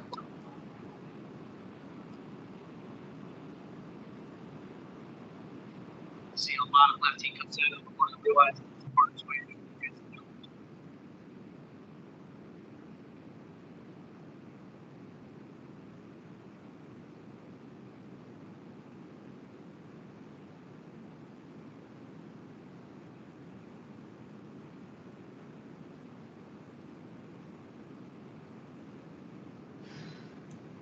So you can see it gives us the ability to see multiple angles, right? Which is crucial for us. We want to know everything that went on, not just what one person says or what one person's camera. So we want to see as many as possible. So, questions about the multicam or any of the features there? All right, now you guys get to make a recording. All right, so if you pick up your cameras, right, and you press that big round event button twice. All right, everybody gets a double beep. Oh, somebody turned theirs on. No, I didn't. I'm sorry. Yeah, mine was off. That's okay. Everybody else pressed it and got a double beep, right? And our ready thing went away. Our flashy green light becomes a flashy red light, right? And that lets the officer know at a quick glance, looking down, hey, my camera's recording now. Okay, got it. The gentleman that came up and taught us from Axon, that taught us the basic course before I got certified to teach the officers, had this great spiel where he went on for 2 minutes exactly. And it was a great little story that he told, and then he points at the whole class like this because everybody started it at the same time, and everybody's camera beeps at the same time. I don't have my timing down for that. Sorry, Chief. My theatrics are a little bit weak. But like I said, every 2 minutes that this camera is recording, it's going to beep at you and remind you, hey, I'm still recording. All right. The icon, I have to explain this to some of the newer officers that have never actually seen a VHS camcorder. They don't know what that was at the time. Why they went with that, I don't know. That's what Axon decided to go with. So you're saying we're all old in this room? I'm saying I'm old, right? So. That's the problem with the save icon on Microsoft Word. Yes. People don't know what a floppy disk is. Exactly. That's the save button, right? Of course it is. So the reason it takes 2 presses to start the camera is we want it to be an intentional act, right? We want it to be something that the officer has to go, okay, press, good. I'm recording now. We don't want them running into, actually it was funny. I was talking to one of our K9 officers, Dan Russo, and he says his dog constantly comes up and double presses the button, right? I always thought it would just be the one, but I guess, Astor's a big, love bug, so he likes to press the button. But that's one thing we were trying to avoid was a lot of accidental activations. Axon was trying to avoid when they built it was, there's our 2-minute warning, right? It's what it feels like. The officers feel that vibration. They hear that. We want that. It's supposed to be an intentional act to do it. We don't want a lot of accidental activations. Now, in order to stop the recording, you're going to press and hold that same button for 3 seconds, right? And you may ask, well, why is it different to stop the recording, right? And when you stop the recording, you get a nice, long, loud beep to say, hey, turn it off now. Are you sure you want me to do it? That's what the officer at the Capitol heard and was like, nope, up, hit it again, off we go. The reason it's it's different than starting it is because there was actually a case in Chicago where there was an officer involved shooting. The officer reached down double pressed it to start it, didn't hear the beeps, double pressed it again, and actually it had started and ended up stopping and there was no video. So intentional act to start, intentional act to stop, two different motions so we don't have, so we can try to eliminate as much ambiguity as possible. So we talked a little bit, I told you about the ability to see the cameras out there in the real world. Maybe. Maybe. What do I need to do? If you just go to Chrome and type it in. Oh, you don't have to do that. Yeah, 'cause this, Take my word for it, it's really cool. If you guys really want to see it after I'm done, and I don't want to take up too much of your time, but it's very neat. It shows a map of where everything is. We might actually see a car down in Winchester or wherever doing a transport out to one of the mental health facilities if we brought it up. But it shows the GPS location of every body camera. Now, when it's recording, it's every second, so it's real time. When it's not recording, that is sent out every 15 minutes. So even if we have an officer that goes, can't answer the radio, but their camera's not recorded, we at least know where they were at least 15 minutes ago. So, but that signal updates every 15 minutes. But it allows us also to live stream, and I mentioned the live stream is really cool. It's not secret. We're not trying to spy on the officers. The officers are notified about it immediately. As soon as they hit the live stream button, the camera beeps just like it does for the 2 minutes, and the flashy red light turns into a flashy purple light, and it actually says the word live underneath the screen. And again, the officers are used to it. Our patrol supervisors do it on a regular basis to monitor the officers, to check on them. If they're not answering the radio but they're recording, they can visibly see that. We had one officer who's since retired, pulled his taser because there was an individual being combative. They couldn't get a hold of that officer on the radio. The supervisor was able to log right in, see that the officer was, number one, okay, and number two, in a situation where he needed help, and was able to direct resources to that exact GPS location and let the officers know what they were getting into before they got there.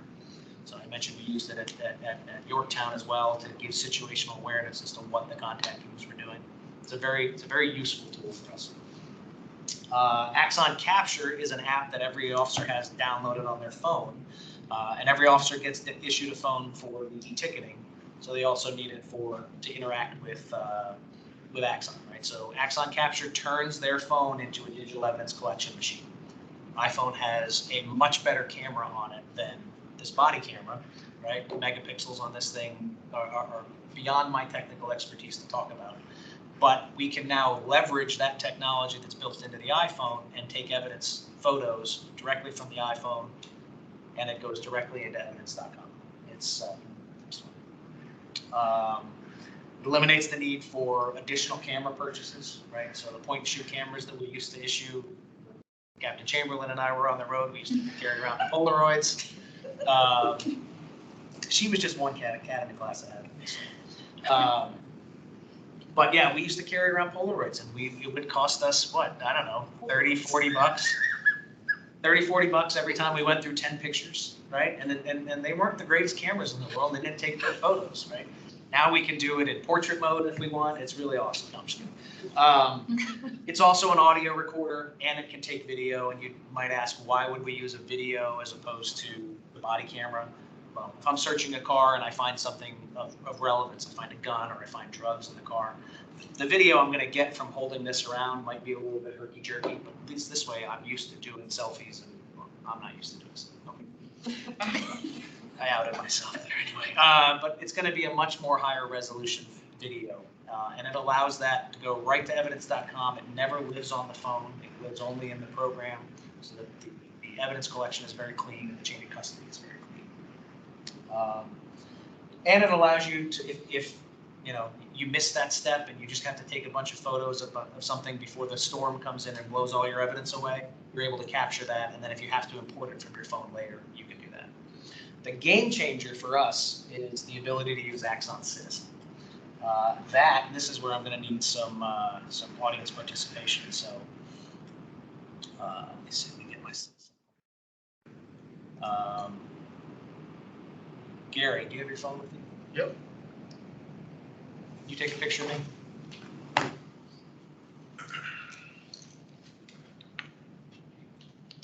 Wow.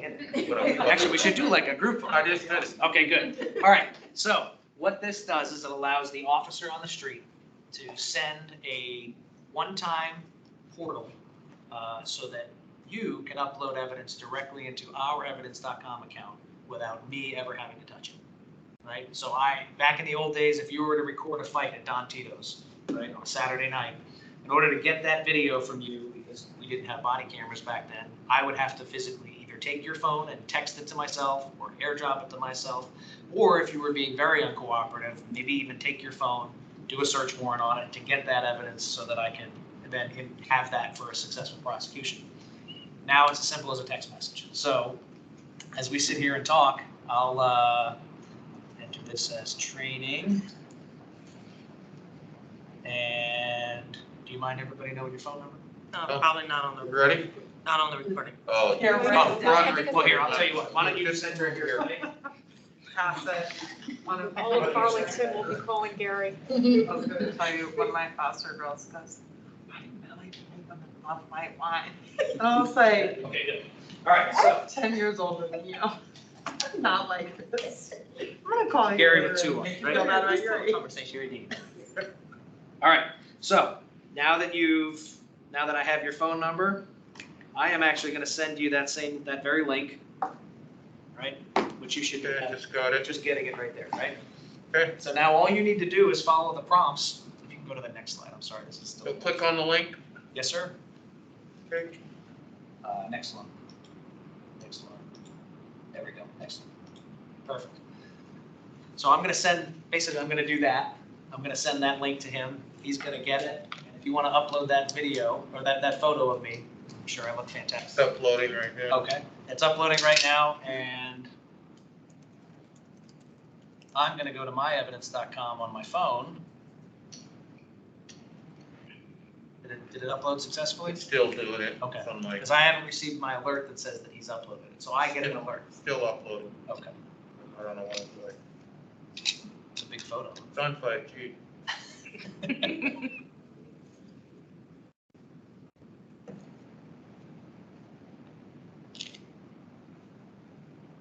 I haven't gotten it yet. Anyway, what it does is it allows us to do Ring doorbell cameras, iPhone videos. I can send it via text message. I can send it via email. It eliminates the need for a crime scene tech to come out and then capture surveillance camera footage, right? We talked about storage earlier with the chief and David and Gary and I were talking about how everything recorded on an Axon device is unlimited storage for us for our contract, right? Well, going through Citizen enables us to bring evidence in on an Axon device. So somebody's home security camera. correct. If they capture the burglar inside the house, I can send an email to them. If their phone is if the phone is too bulky or clunky, I can send it to them in an email. Whatever is the easier medium for them to upload that digital evidence. And it doesn't have to be a video or a photo. It can be a document. It can be a picture of a document. It can be any piece of digital evidence can be uploaded directly into our evidence.com account. The other super benefit, if you want to go forward one more, this is essentially what Gary received, what it looks like. Obviously, he's not Gary, and I'm not. I just did it. And then it'll basically prompt. I just sent it to you. Okay, good. Yep, and I just got my outlook. This is Gary Dean submitted the evidence. So I get an email that says that he completed the thing, so he can't say, oh, I sent it to you. And I can go, no, you haven't. Right, and that's what it looks like here. So if you go to the next slide. Right. Once he gets that notification, which is probably what yours look like. Yeah, right? thank you. If I go to myevidence.com account and I refresh the page, I've got my picture here that Gary sent me. Very nice. Very nice. Yeah. Good, Donna? So, That's all. Yes. so sounds like we've gotten better with like chain of custody and stuff, right? I mean, I'm seeing chief, so has modern age eliminated this thing, well, this is Gary's camera, how do I know this is accurate? You know, I mean, it seems like in the old days, they used to, I don't know, probably look at you, right? I mean, is this, I mean, it's probably tracked pretty specific, you know. It shows, every time you do something to a digital piece of evidence, it's tracked at evidence.com. So if right now, just accessing that photo, there's a record, even though I have every right to go in there and this is a training photo, there's an audit trail for that piece of evidence that I can bring up that shows that I sent the link to Gary, that Gary sent it from this phone number, that it went directly to evidence.com, and that right after it got a notification that I received it, I went in there and looked at it. Right? Can you tell if he edited? I can't, but the digital forensics folks are amazingly smart, and thank God for that, because I'm not when it comes to that stuff. But they can go in there and look and see if the original photo was edited. Did anybody else binge watch the Johnny Depp trial? Mm-hmm. Okay, yeah, I learned a lot watching it. So there was a lot of talk about photos being. Sorry, you guys remember? She knows. He probably had no clue. But The facial reaction of it. yes, there was a lot of information talked about with the photos being doctored and photos being edited and all that kind of You stuff. counted that as work time, right? You were learning stuff, right? Sorry, overtime. Is that tier 1 or tier 2? No, just kidding. One other thing it did is, if your front door was broken, somebody had a glass pane, somebody throws a box and break it. It used to be we would have an officer go, and then we'd have a crime scene person go to take the picture. Now, if the officer's on scene, he or she can take a picture with their phone and upload it into evidence.com. That simple. So we're not having that second officer go unnecessarily, but really for that type of call, you can file a report online, because if it's late and it happened, I don't know when it happened, over the last 3 or 4 days, the community member can file a complaint online, they can get the link, they can take a picture and upload it. So it's the same result, but it is definitely creating efficiencies with our manpower and staff usage, while at the same time giving people a lot of different opportunities of how to share evidence with us. In old days, we used to have to send people out with thumb drives or laptops to hook into the other person's machine, and now it can be done pretty simply with this. So it is making a big difference. What about the cameras on the streets? Yeah. So those are you're talking about the traffic cameras? Or even the ones that's watching us. That's funny. I just had a conversation with a guy on the way over here, which is why I was a few minutes late. He was trying to get traffic or video footage of an accident he was involved in up in Clarendon, and it was a traffic camera, which I am 99% sure that DES does not record. Yeah, so most of the traffic cameras, there are Just very select few that do, but they don't hold it longer than probably 30 minutes in terms of a loop. But they are for live viewing, capturable. They do that on purpose, so they don't have to become part of the evidence retention and whatever. Because it's for monitoring, like.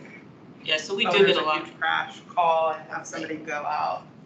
Yeah, so it's being used a lot of times. Those cameras specifically is for our watch desk. They will use that in the event that we have a specific area where an event is currently occurring. So that's good intel, just like the intel that he's talking about when you're on site and the camera is being queued up by a supervisor to see what's going on. And the other aspect of Citizen, which I think is huge, and we haven't, knock on wood, had to use it yet, is the ability to create a public portal. Whereas the one that I just sent you is an individual portal. It's open for 3 days. You can send me evidence as much as you want. If we have a major incident where we know that there were people there videotaping or videoing or taking photos or documenting in any other way, but we just don't have the manpower to get to everybody to talk to them, we can actually create a public portal, send that out there, and have people send us their evidence proactively. Hey, we had a kidnapping. If you were in the area of Bluemont Park between the hours of such and such and such, I don't have any video data, please send that to us so that we can review it and do that. One incident that might have been a good application for it was the Four Courts incident, but we had enough officers there responding, got a hold of all the witnesses, got a lot of video. Anika there. Anika, you were there? Yeah, that was Long Island. Oh. Yeah. Well, so you saw the response, right? We were able to capture all that. We have not had a need to do that yet, but it is a capability that's now available to us that didn't exist before. So people can send it in. It's not anonymous. We do ask for a name. With a public portal, I don't know that it can be anonymous, but it's now an option that we didn't have. You have to send that out through social media. Yeah, if we were gonna do that, it would be blasted out in every possible, we probably do smoke signals and carrier pigeons. You can also put it as a link on your website and things like that. We would have it all the way out and everywhere. And it's basically, you click on the link and it takes you right to the portal and it uploads. So again, haven't used it yet. Hopefully we won't ever have an incident where we have to do that, but it is a feature now that we didn't have before. I'm gonna just make this, I don't wanna get a question, because this question is, we'd be here 20 minutes, I don't wanna answer it. But I'm glad we're in Arlington. If we were in a different place, you talked about years ago, trust us, issues.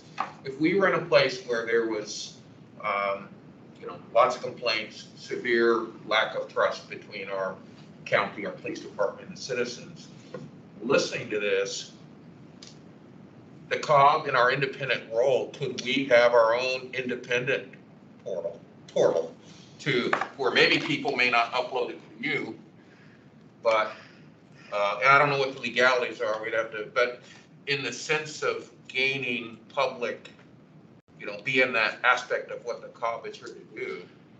I don't know. I'm just kind of thinking out loud. We're not there. I'm glad we're not there, but I'm just. I don't know.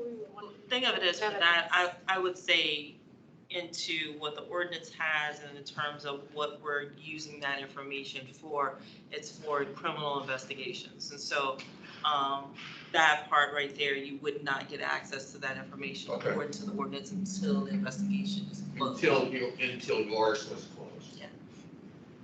So I will tell you that the Commonwealth Attorney also has this capability. They have their own incidenceofevidence.com. So if there were ever anything that they wanted to do or request evidence for outside of if it was an investigation that didn't involve us, it was Falls Church or MWA or anybody else that has jurisdiction in Arlington that they were prosecuting on behalf of Virginia State Police, they could also do that same request through their portal. Yeah, what I was saying specifically is maybe things that they wouldn't share with that investigation that they might share with the independent COB. That's kind of my line of thinking is for our own independent. Direct evidence, and I don't think we would accept, There's a pretty heavy burden on retention exactly. And preservation and security.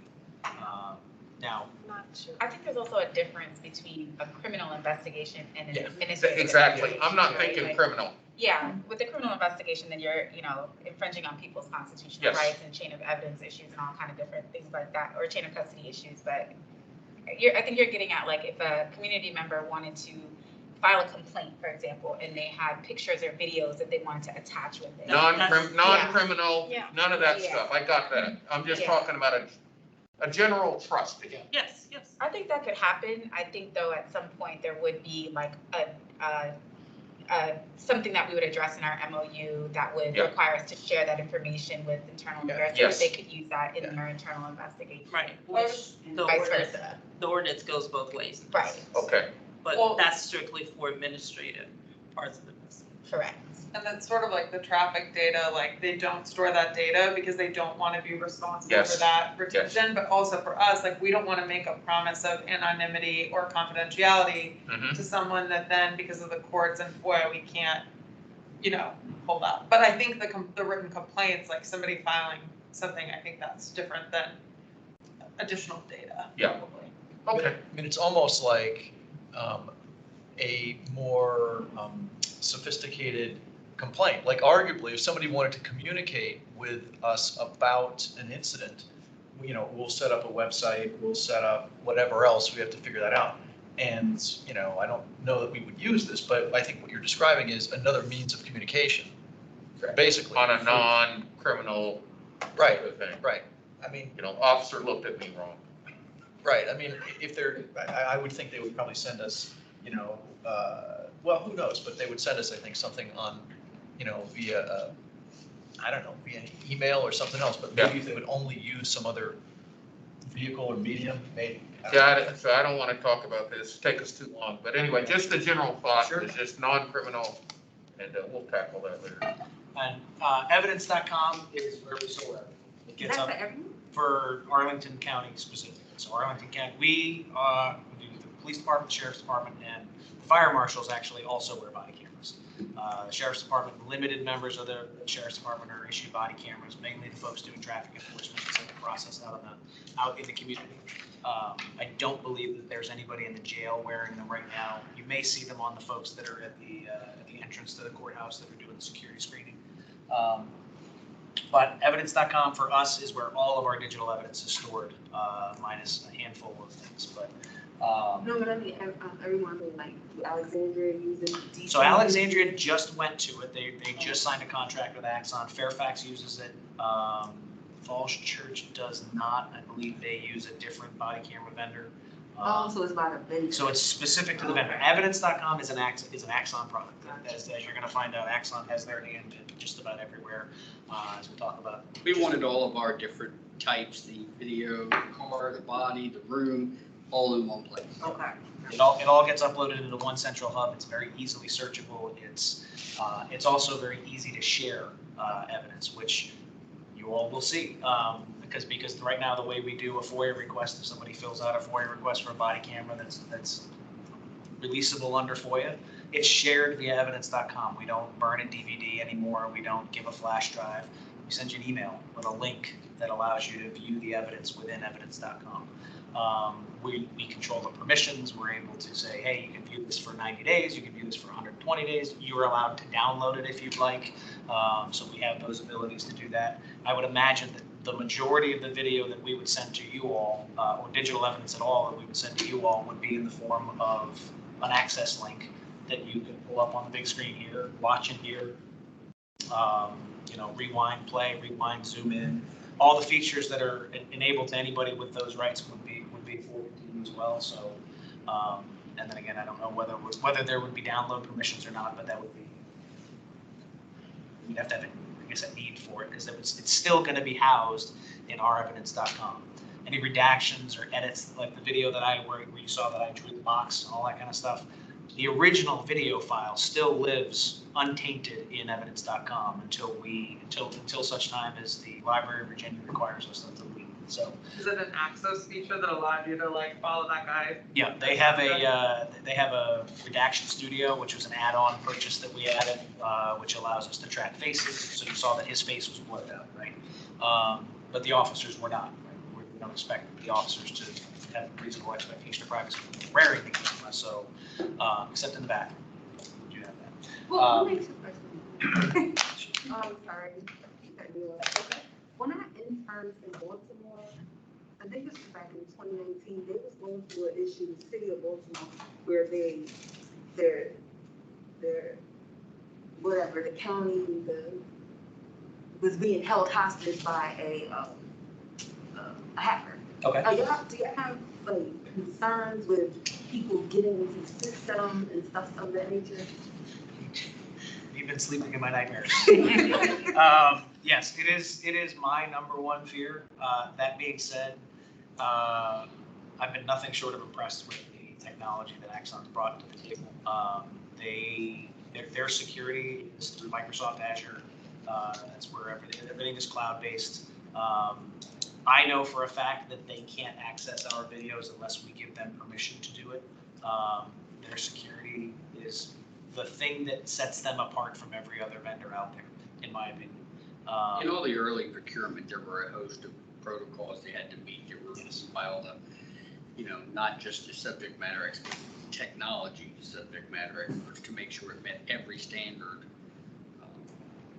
And my understanding is they actually exceed that. So yes, it's my biggest fear, because is somebody getting a hold of evidence.com across the country and shutting it down. Yeah. But at the same time, I just don't see that. That was going to be my question about the retention at the Library of Virginia. Yep. So how often is the data backed up? So the data is there and it's always there. Every video that's made is given a category, a retention category. So today, you guys have all recorded videos on Axon Evidence, right? And those will get uploaded later today. when I go back to my desk. Oh, that's not a place, that's a protocol? That's a protocol, right? The Library of Virginia is a state law that There's not a says, backup. there's, that, well, I'm sure Axon has backup. There's a backup in the Axon system. But, you know, we do not have a physical backup somewhere. No. We're talking terabytes on terabytes on terabytes of data, and we've only been recording live for 2 years. So How long is your contract with Axon? we expire in 2024, but we're already looking to the future to add on new features and all that kind of stuff. It's a constant conversation for me and the procurement folks and my bosses. So Yeah, nobody likes procurement. We did a pilot study in 2016 looking at body cameras. And one of the things we had, I don't know, I think it was 20 officers participated, and we had different vendors for 30 days at a time. And part of what we looked at was the feasibility of trying to store this locally.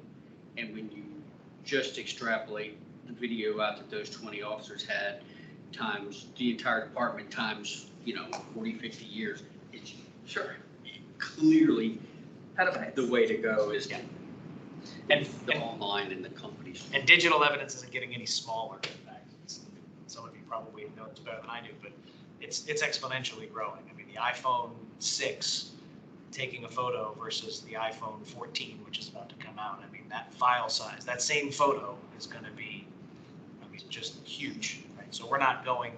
We're going to have to store this stuff for a long time, and evidence.com allows us to do that. Like I said, it's cloud-based, it's secure. All of the access is controlled by myself and Captain Chamberlain. We're the two agency admins right now. That being said, in reality, I probably do all of that. So which is okay with her because she's busy enough. But anyway, evidence is easily shared between us and the Commonwealth Attorney's Office. Matter of fact, every attorney in the Commonwealth Attorney's Office and 4 paralegals have access to our system to go in there and find evidence related to criminal matters and import it over to their system. What they do with it after the fact is entirely their responsibility, but we make it very easy for them to get in there and access it.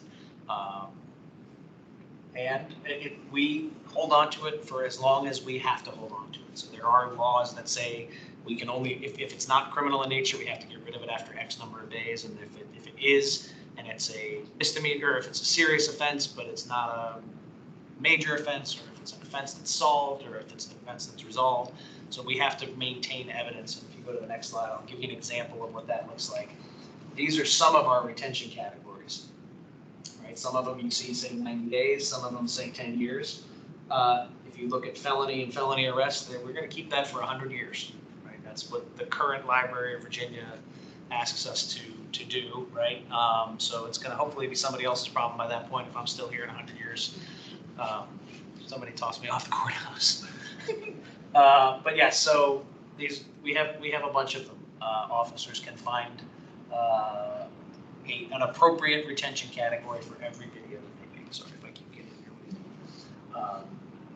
And that's just an example. So some of them you see it says restricted. That means if they tag it with that retention category, it is automatically restricted to 2 people, myself and Captain Chamberlain. So if we have an incident that involves an administrative investigation, the supervisor doesn't want the other detectives that would normally have access to a video to watch it because it involves an administration. They can restrict that, add themselves, add whoever else in the chain of command need to see that video and do that.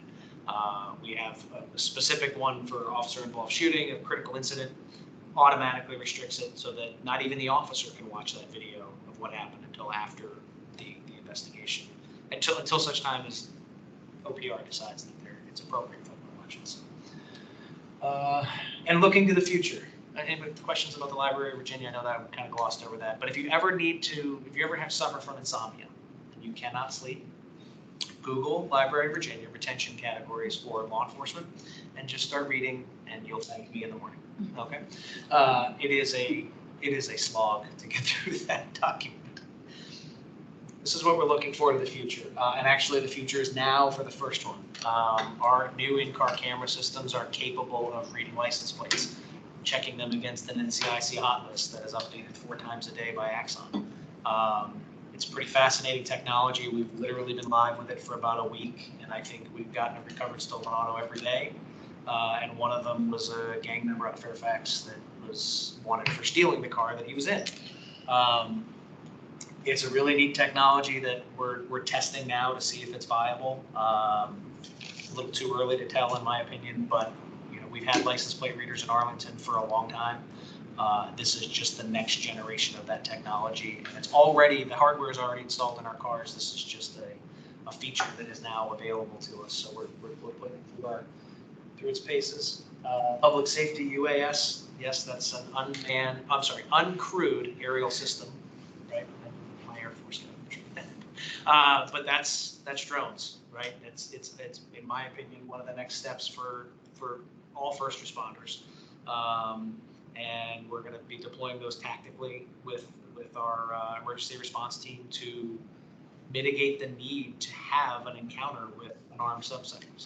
Right? We've used robots in the past. We've used little rolling scout recon robots for a while. We've utilized the fire department's robots for their bomb squad. It makes sense to take a look at the next step in technology. Looking way into the future, if the FAA allows it, drones as a first responder. Chula Vista PD out in California has a bunch of documented cases. They have pre-positioned drones throughout their jurisdiction that they have the authorization to fly beyond visual line of sight, which is one of the requirements of a drone pilot. You have to be able to see a drone. They have the waiver from the FAA to fly just basically off of what their camera is looking at. They had a call for a man with a gun in a park, which obviously you would understand would garner a response from the police department. They put a drone overhead and they saw a guy with a gun-shaped cigarette lighter smoking a joint with his buddy. So instead of 15 officers running in with patrol rifles, they got Officer Friendly showing up and saying, "Hey guys, maybe get a better lighter." I don't know. It's a neat concept that I think we're going to have some difficulty employing in our restricted airspace, but I got my fingers crossed that the FAA is right down the road. So, and virtual reality training is something that Axon currently has now. It's something that we are looking at at the next iteration of our contract, if not sooner. If you've played with virtual reality, it's amazing. They have interoperability with the Taser 7 because they make the Taser, they make the virtual reality. You can actually do simulated training with a firearm. You can do community engagement training. You can do mental health training. Have you had the CIT training, a CIT presentation? Yes. Okay. One of the things that they do there is the headphones to simulate what it's like to be in a mental health crisis. So this virtual reality allows you to interact with somebody who is experiencing that and then actually see that interaction from the eyes of the person who is experiencing it. So not just hearing the voices, but seeing what they're seeing and the hallucinations that they're seeing and what the officer looks like. It was blown away when I saw the technology in person. So it's something that we're looking at. Is this a camera? Is what no, this is for tendonitis. Oh. I thought maybe it was another pilot. No, gosh, no. I'm just old. Just so you can Just old and broken. So thank you. Wow, we went long. So Sorry. No, it's not your fault. It was really, really interesting. Enjoying. It was just, you had a lot of questions because it was really interesting, and I really appreciate all the time. Thank you so much. I'm sorry we kept you long. But since I'm sure you're free to stay, but the rest of the stuff is boring. So I'm gonna collect my cameras, okay, because they're $800 a pop. I think I'd have some splaining to do. They cost $700 a piece. When we purchased them, Axon gave us a 2-for-1, buy one get one free, which was super handy.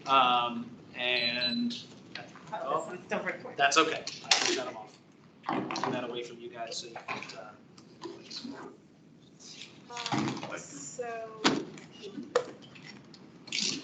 Thank you. Okay, so we're going to power through. And we may punt on a couple of things because I really like to keep us not on time. Yep. So, The only thing is I probably. first thing we've got to do, first of all, just to tell everybody, we had hoped to have a discussion of the community outreach plan that Dave and Julie have been working on. But for a variety of reasons, a bunch of other things came up that we needed to look at. And so we're going to move that off until October. So we have more time to kind of work on it and have a more robust discussion. Switch over from my computer so you have a few months. Sure. That gives me 2 minutes to go to the bathroom. Oh, wait, we can't take 2 minutes. Sorry. So, I will entertain a motion to take 2 minutes. Okay, a second? I'll second it. All in favor? Aye. Anybody opposed? Okay, so we got until 8:26. I will be right back. Hey. Thank you.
Morning, lunch. Lunch. Okay, perfect. I'll send you a couple of times if you can sync up, and then we'll sync up. Oh, Friday I can do it. Okay, perfect.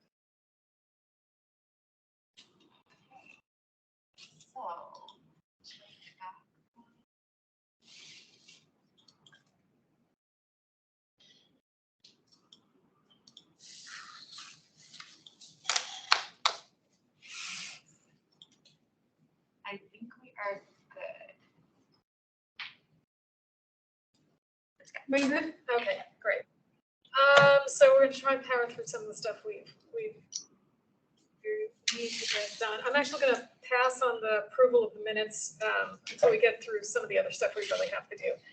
So the first critical thing we really have to do is talk about approving the electronic meeting policy. Mommy, do you want to take it away and talk a little bit about that? Sure, I will try to keep it super brief. So everyone should have received a copy of the county electronic meetings policy. There's also a physical copy on the desk here in front of you. If anyone wants to see it, it's also publicly available on this COB website. It is exact same language as every other commission is provided to us by the city attorney, so it's not been altered or changed in any way other than to just add our name into it. The purpose of us passing this is going to be to allow for us to formally have hybrid meetings where some members can appear virtually, or we can have virtual meetings in limited circumstances, which I'll go over. But just in order for us to formally adopt it and for there to be a capacity for folks to appear virtually moving forward, because the emergency order was lifted, we do need to pass that tonight through motion and vote. And then moving forward, we will all have to adhere to, or the entire COB will have to adhere to the policy requirements, which if you recall, Kendra went through during one of our previous COB meetings, but I will also go through some of the highlights, which I could do now or after you all go. You might as well go through them now. Okay, they're very, very quick. I think 4 bullet points that I just wanted to highlight. Again, it's there for you guys to read. It's just 3 pages. I encourage you to read it so you're familiar with all of the rules. But basically, the things that you want to be super mindful of is that each commission can only meet up to either 2 times or 25% virtually per calendar year. For us, that might be more than 2 meetings because we are meeting twice a month right now. So whichever is greater. The virtual meetings cannot be held consecutively. We just can't have them back to back. And each calendar year it resets. Also, each particular COB member may only appear virtually for up to either 2 meetings or 25% of the meetings per calendar year, whichever is greater. And it's for, you can use that clause for your own personal reasons. That reason must be disclosed to the COB chair and on the record, not in like, great detail, but just to say, I'm attending a funeral or I'm attending this, whatever the reason is. And then you'll need to say, where you're appearing from virtually. So I'm calling in from Falls Church, Virginia, or wherever you are. In order to do that, you must get prior approval from the COB chair, and the COB chair will have to keep track of how many times each person has missed for personal reasons and either approve or deny it. Some exemptions to that 2 meeting or 25% rule are if you have a medical condition or a disability, or you're taking care of a family member with a medical condition or disability, whether it's a temporary or permanent one.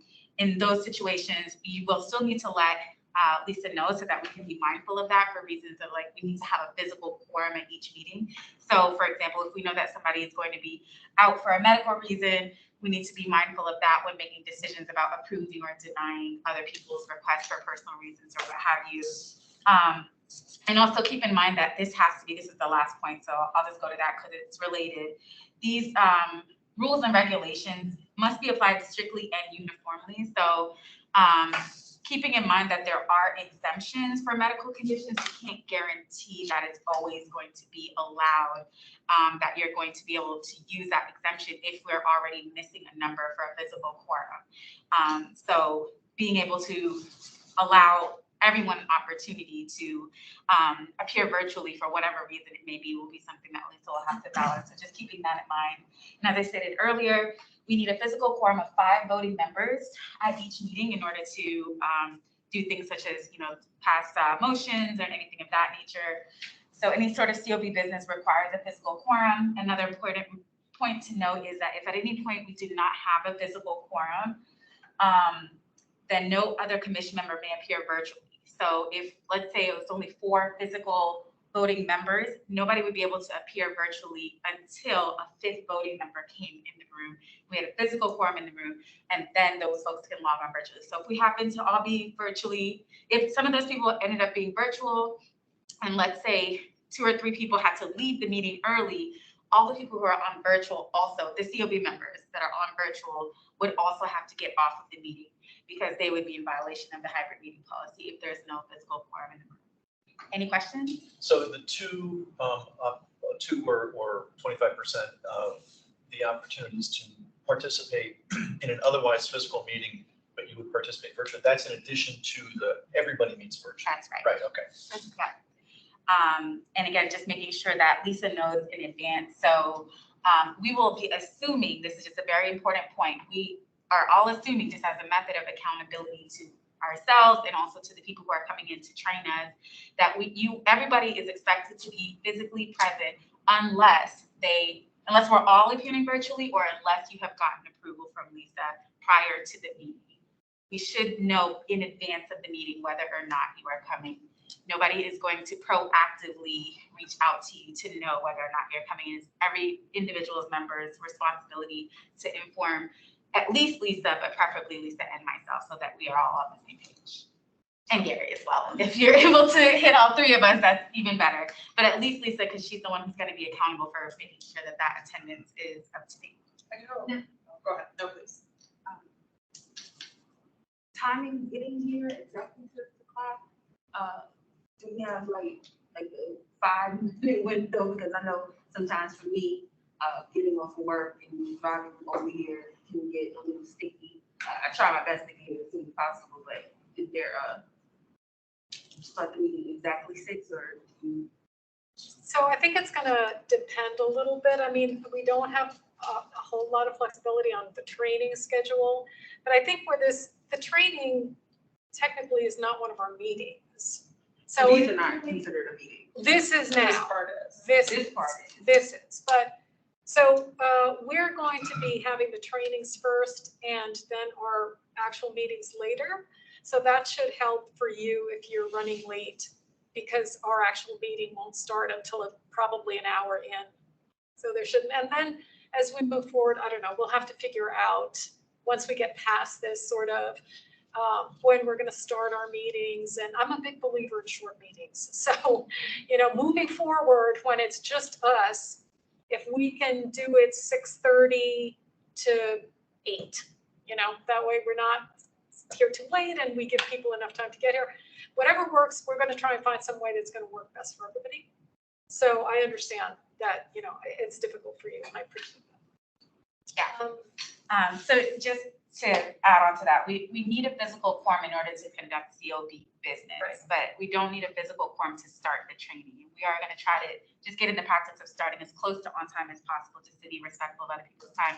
Of course, knowing that, if you need to account for transit time coming from work, that's totally understandable. And just, let us know if, you run into any issues with getting here and you are anticipating that you're going to be more than a few minutes late or something of that nature, or that you're not going to make it at all, so we could account for that in advance. Any other questions? I thought I was going to have to call you because I was driving around Arlington trying to find the garage entrance. I'm like, I'm going to have to call them and tell them they're going to start the meeting without me because I'm wandering around Arlington. But anyway, please go ahead. Well, I was just going to say, owing to the challenge we have with the physical forum and knowing that we can only have 2 virtual meetings a year, like for example, this year, that would still be till the end of the year because it was an emergency. Those weren't virtual meetings. Right.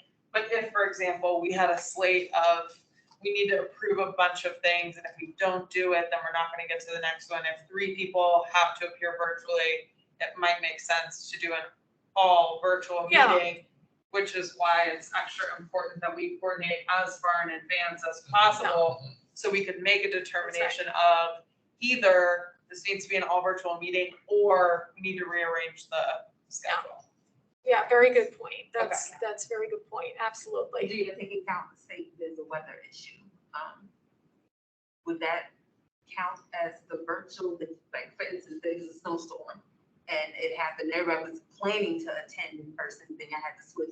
Would that still count as our 2 virtuals a year?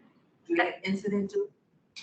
There's nothing in the policy that speaks to that, but I think in an instance like that, we could make the decision to cancel or reschedule the meeting if we're already at capacity with our 2 virtual or 25% virtual meetings. Or because sometimes in extreme weather, the county does declare an emergency because they have other meetings scheduled on the same day as the night. So the ordinance does have, we have a minimum number of meetings we're supposed to have in a given year, but we haven't been stood up officially, so we're not under that rule right now. Once we are, then we are supposed to have, I don't remember what it was, 12 or something in a given year, which, we can have 2 in 1 month and none in, the next month or something. We can figure out how that would work. But for now, we're not under that rule, so we don't have to worry about it. But anyway, so given that, I would entertain a motion to adopt the virtual meeting rules. Is that what they're actually called? Electronic. Electronic, yeah, sorry. I'd like to Electronic make a meeting. motion to adopt our electronic meetings policy that was just briefed. And second the motion? All in favor? Aye. Any opposed? Excellent, so we got something done. So, okay. Then the next really, really important thing we have to try and get done today is approval of hiring of the outside counsel. So just to mention, I think everybody's here is aware that we were looking at hiring outside counsel. I believe the ordinance allows us.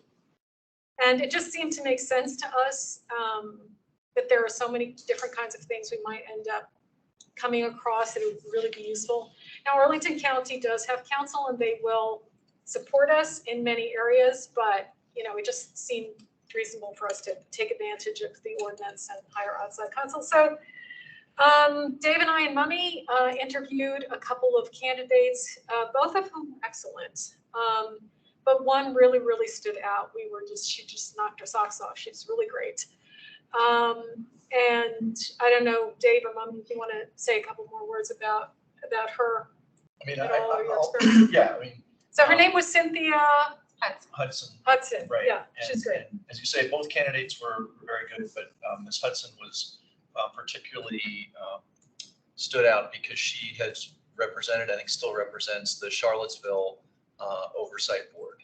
So she has experience that's directly relevant to what we're doing. Yeah. And her first job, or one of her earlier jobs, was as the deputy city attorney in Hampton. And she worked for the police department, so she's been on ride-alongs, she's familiar with police operations. And she was also most recently, she's currently of counsel at a firm, and we're hiring the firm. But prior to her going to the firm, she was, I think, deputy Commonwealth attorney, or AG for the Commonwealth, deputy AG for the Commonwealth. So she's had a lot of really good experience, a lot of government experience, and in particular, I mean, her representing the Charlottesville Oversight Board and helping them draft their bylaws was very, effective for us. So between the two candidates, and again, the other candidate was good, but just didn't have that particular experience. And Ms. Hudson's firm has an office in McLean. She's currently, she lives and works in Richmond, but she can come up here. She's got a satellite office. So I just want to say one more thing about her, which is that she really wanted the job. I mean, she was really passionate about what we do, and she wants to be part of this. Yeah. And that really stuck out. She really wanted to work with us. She was being flexible on how we figure out our financial arrangements with them because we don't have a big budget. So I just wanted to put that down as well. She was very clear that this is an area that she's passionate about, that she wants to work on. And we just loved her. So, so we have to pass a motion in order to get that whole process moving. I can't do motions. Right. So I will. Before we go into that, sorry, just Yeah. a quick comment, just to discuss the process of hiring outside counsel, just for purposes of transparency and everyone knowing what's going on. So the outside counsel candidates for the ordinance were recommended to us by the city attorney.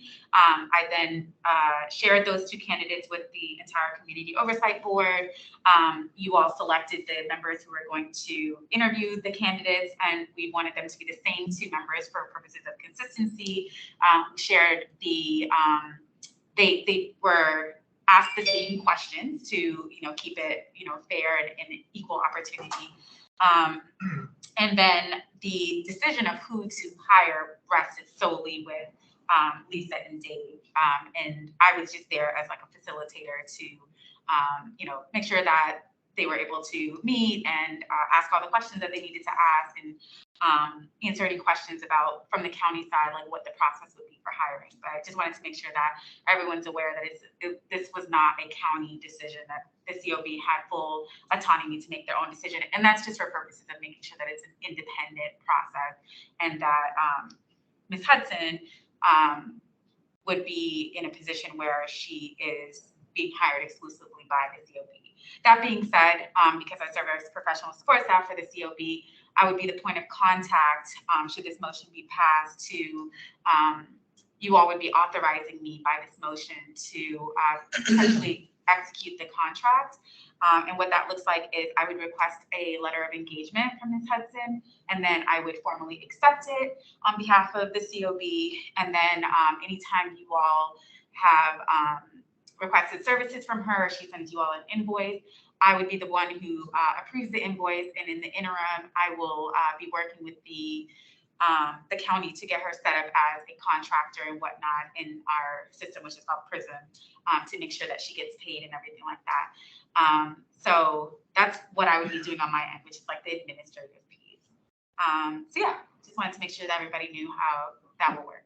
And what will be the duration? Can you just give just a general? Oh, so I'm glad you asked that question, because I meant to say as well that this doesn't commit us to anything long-term.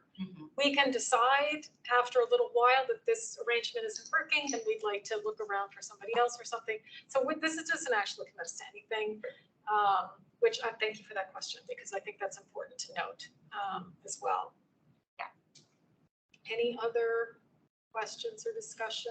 And then also I think one other thing I wanted to highlight is that I will be working with Cynthia as well as the city attorney and Lisa and Gary, or Lisa, Dave and Gary, since you participated in the interviews as well, to just make sure that we clearly outline what the roles and responsibilities are of outside counsel, because we do have some form of support from the county for legal services. One thing I did also want to mention is that the county does cover you all under their like general liability policy. If you all were to ever, very likely not to happen, but to get sued or anything like that, when you're acting in your capacity as COB members, you are covered. And I do have that policy in writing to share with you all if you ever just want to, glance at it. But this is like for circumstances outside of that. So just so that we know exactly like what the county is going to do and what outside counsel is going to do and what I would be able to help with, we'll be like outlining that and obviously getting input from you all and sharing that information back and forth to make sure that we're all clear. Yeah, thank you. Yeah, no, that's very helpful. Yeah, absolutely. So, Like, impossible. so I'll entertain a motion if somebody wants to make one. I will move that the Community Oversight Board engage the services of Sands Anderson PC, which is Ms. Hudson's law firm, as its outside counsel, and authorize the independent policing auditor to negotiate and execute a contract with Sands Anderson to do that. Any seconds? Second. All in favor? Aye. All opposed? Any abstentions? Great, the motion is so carried, which is very exciting. So we can get that process moving. Okay, so far so good. Where are we? Okay. So I am committed to getting us out of here at 9 o'clock, I promise. So, but I thought it would be useful to give a little bit of a training update. And so we asked Gary, as Christian mentioned, we've been doing a lot of training. So just to sort of give us an overview of, how much we've accomplished, how much is ahead, just like a 5-minute overview. Yeah, so be quick. Yeah, I'm not gonna, Kristen really did a good thing over the halfway mark. And Jim prepared a nice kind of overview that I'll just go over to everybody here, just to let you know as a whole where we're at. So we're on track to complete 100% by the end of October. Okay, but we've got to keep doing what we're doing. All of our remaining ACBD sessions are in person. I'll go over those in a second. And as we approach, we are getting into September, there's a few highlights of where we're at right now, but really just all of us. I know it's been difficult during COVID, but we're kind of on the tail ends of that. There's still stuff going on. That's why we're still wearing masks, but let's just stick with it. I mean, it's been hard for everybody at every job, everything out there. So let's just kind of put our nose to the grind and we'll get this and be ready to do what they've asked us to do. So here's a quick update. Ride-alongs, we've got 6 out of 9 have completed all of 12 hours ride-along. So thanks for that, and everybody that's still remaining just try to get a best effort there. I've got a couple more months left. And Captain Chamberlain has been extremely flexible with things. If you need to change the time or whatever, so particularly the late night when she was really flexible. So I know you've got situations, but just find something that works. Tell her any special requests, and she'll make it happen. Okay, so that's the message for all of us. Upcoming training dates. The next one's going to be September 20th, and the biggest thing on the training, just as Lisa went over the thing on the policy, on the virtual meetings, the number one thing is if you're not going to make something, let us know, and I'm really going to send a message out to all of us. And I'm not speaking to anybody, an individual. It's really all of us pulling together, and we have to do our best to try to make these. I mean, it's on the calendar. And if you know you can't make it, all of us are professional, right? So if you know you can't make it, let Lisa know early, okay? Just like you would at work, okay? So same thing. And that's giving respect to Captain Chamberlain, these outstanding briefers. You know, if we're not going to be here, then we need to make some adjustments. But I really want to put a pitch for the entire COB to support each other, try to make these last sessions and make them very productive. So September 20th at Section 6 in person, and we have 3 hours planned. So I'm assuming we will not do business on the 20th. Okay? And I'm assuming same place, same location unless otherwise, Mommy? Yes, the first 2 hours will be here, and then the last hour is a tour of the ACPD headquarters. So we'll be going over there in closed session for that portion, and then we'll have to come back on the record to end the meeting. Okay. All right, moving into October, so that's the last one in September is the 20th. October 4th, we've got session. That's for an hour and a half. Okay, and I think October 4th. Mm-hmm. That'll be session 7. That's not important to you, but that'll be an in-person for an hour and a half. And I don't know if, Mommy, we're gonna split that up and do some business that day also. We are. Okay. It'll be an hour and a half of ACPD training, and then however long, whether it's an hour and a half of COB business afterwards. Still plan for the 3 hours. Yep. But just you're highlighting what portion of it is going to be training, right? Okay, and then of course the biggie is October 15th. That's a Saturday. Okay, that's our in-person at the Nova Criminal Justice Academy. That's an all-day session. They've got 9 hours blocked there. So we don't have the full agenda for that yet. Mommy's working on that. We'll get that out as soon as we can. But that's a biggie for us just to make a commitment. And if you can't, and you really have to do our best effort. And I'll reach out to the people who are not here in this, situations. But if you can't make that, please let us know. Because there's no virtual participation. There's no It has to be in person. That's all in person. I was gonna say, I'll follow up with you, but I really loved those spreadsheet Jim sent out showing everyone, but also all the training requirements, because I know for the online modules, those are just inherently less visible. So I think we might send before the end of September an individual email to each COB member to say what they have left, just so that everyone has a month of, oh shoot, I've got one more ride along, 2 modules, whatever, and that everyone can confirm to that email that they can attend that in person or not. That's a great suggestion. That's a very good idea. Just to make sure we actually, not as a regular practice, people should be reaching out to let us know if they can't attend. But for that one, we'll want to make sure we know in advance who can't be there. Yeah, because honestly, we don't know people don't show up to that. I don't know how that's going to get taken care of because there is no virtual participation. That's going to be a real problem. Everyone has to appear in order for that training to happen. Yeah. Because it's a day where they have literally blocked off the entire building. A lot of time and money and resources are going into that. And so my suggestion would be that at the October 4th meeting at the very latest, if not possibly earlier, because if we do need to reschedule it, that's probably going to be a huge lift for Captain Chamberlain and her team. So that should be absolute worst case scenario, but we would want to let them know as early as possible. So I think it would be good to get verbal and written confirmation from each member just to make sure everybody has that time blocked off on their schedule. as far in advance as possible. That's difficult to do if everybody's not physically here for like this meeting or the next meeting. But for those who are not here in person, like if anybody has a scheduling conflict now, they should like let us know so we can get that ball rolling as soon as possible. But I can't iterate enough how much effort is going into like planning that. And actually it's not me planning, it's Captain Chamberlain and her team. So I cannot take credit for that, but they planned a whole day of activities, lunch, the whole shebang. So we do not want to step there. Yeah. And we have been mentioning this date for a while. Yeah. Nobody should be surprised because we've been mentioning this for a Of while. all of our training, I'm assuming that It's still October, not on anyone's October calendar. 15th. 9 to 6, In- but I'll double check that. They're not a calendar. Oh, our Arlington County Yeah. calendar? That's why. I was Oh, just mommy, gonna say- can you put it on everybody's Arlington County calendar? What do The training? Yeah, the one on the. So all of the meetings, they go on to everyone's Arlington County calendar via the Teams link.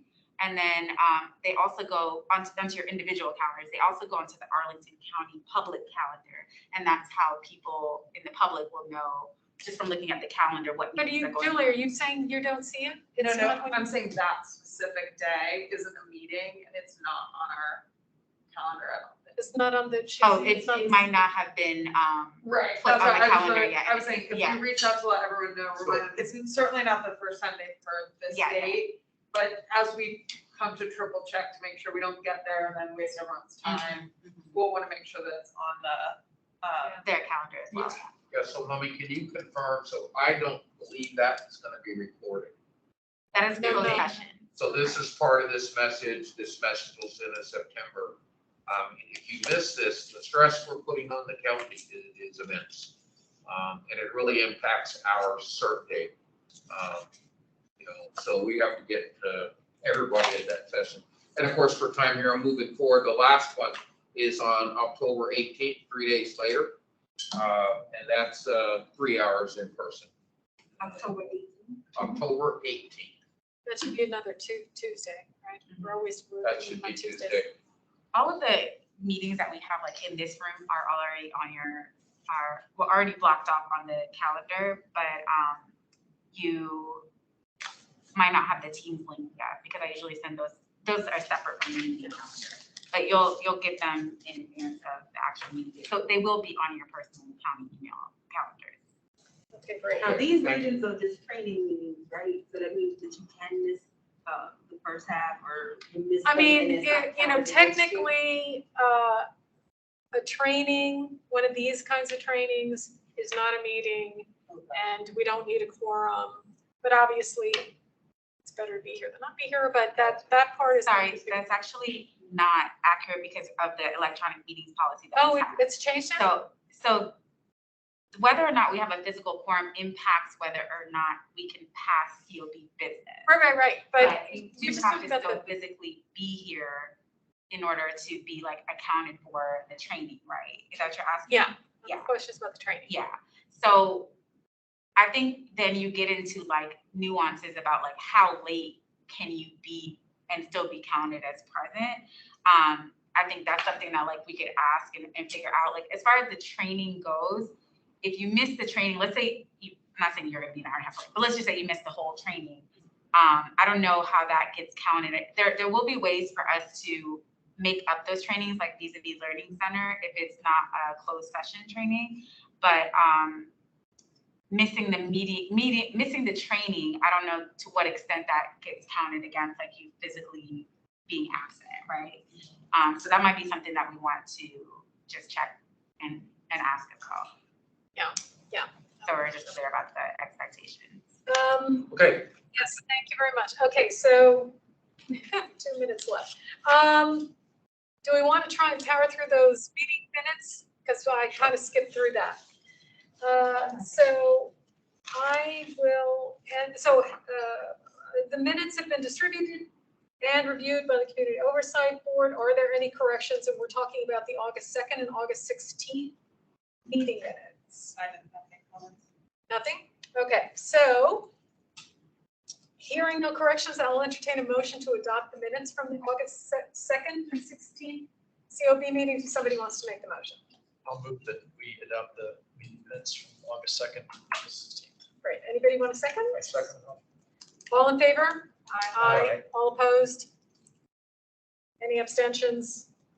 Okay, great. So we got done all the stuff that was actually critically important. And the other stuff we're just going to let go. So we're done on time. Thanks to everybody. You know, I know how hard this is to make it throughout a long day. So thank you so much. And we'll see everybody in 2 weeks. Oh, right, adjourning. Hold it. There's a whole adjourning thing. I'll write it down. I did it. Oh, that's interesting. Okay, so we're not then have to do the whole adjourning thing? We can do it till we say we did it. Okay, we can say, okay. So is there any additional business? Please say no. No. Oh, no, okay. So hearing no additional business, I'll entertain a motion to adjourn. Would anybody like to make that motion? I so moved. Anybody want a second? Second. All in favor? Aye. Any opposed? Any abstentions? Great, okay. We're like a minute late, but we did pretty good, so. Yep. Excellent job. So that was all very interesting, I must say. Bobby, did you bring the name tags? Yes, I will collect them and Okay. bring them for each Yeah. Okay, thanks. Y'all, please take some of these snacks with you. There are Ziploc bags. Take some goodies home to someone else so I don't have to take these bags up. Please and thank you. Thank you.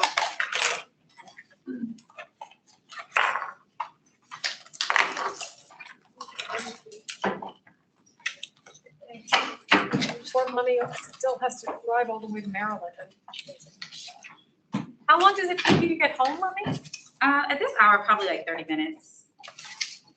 Well, Not too bad. probably less than it's gonna take me. During the day, it might take me an hour.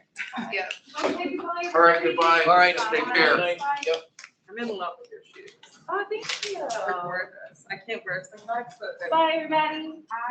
Goodbye. Take care. Oh, I just can't wear my heels. Oh, you're like it. Yeah. I mean, I love them, but I work with them Next for couple of- men, but very sensitive. Lot of them, I'm thinking everything. That's fair. And also, you have to hide it. I'm like, if I don't have my heels, I feel like people can't get seriously. Oh, I love them. This was a really important one. It was really- I feel you. Like, ma'am. Ma'am. Yeah. I wear heels That's the so good- much. that's the good- yeah. Okay, good seeing you. Take My care. sister's my head and she always wears high heels and she's like, I think they're more comfortable than sneakers. And I was like, how would anyone's gone that far? If you have a pair of heels that are more comfortable, I'll buy that. But I'm not taking more comfortable than sneakers. Take literally a whole box. I appreciate it very much. You're doing me a favor. Bye, Julie. Fine, So just- yeah, I'll send you an invite.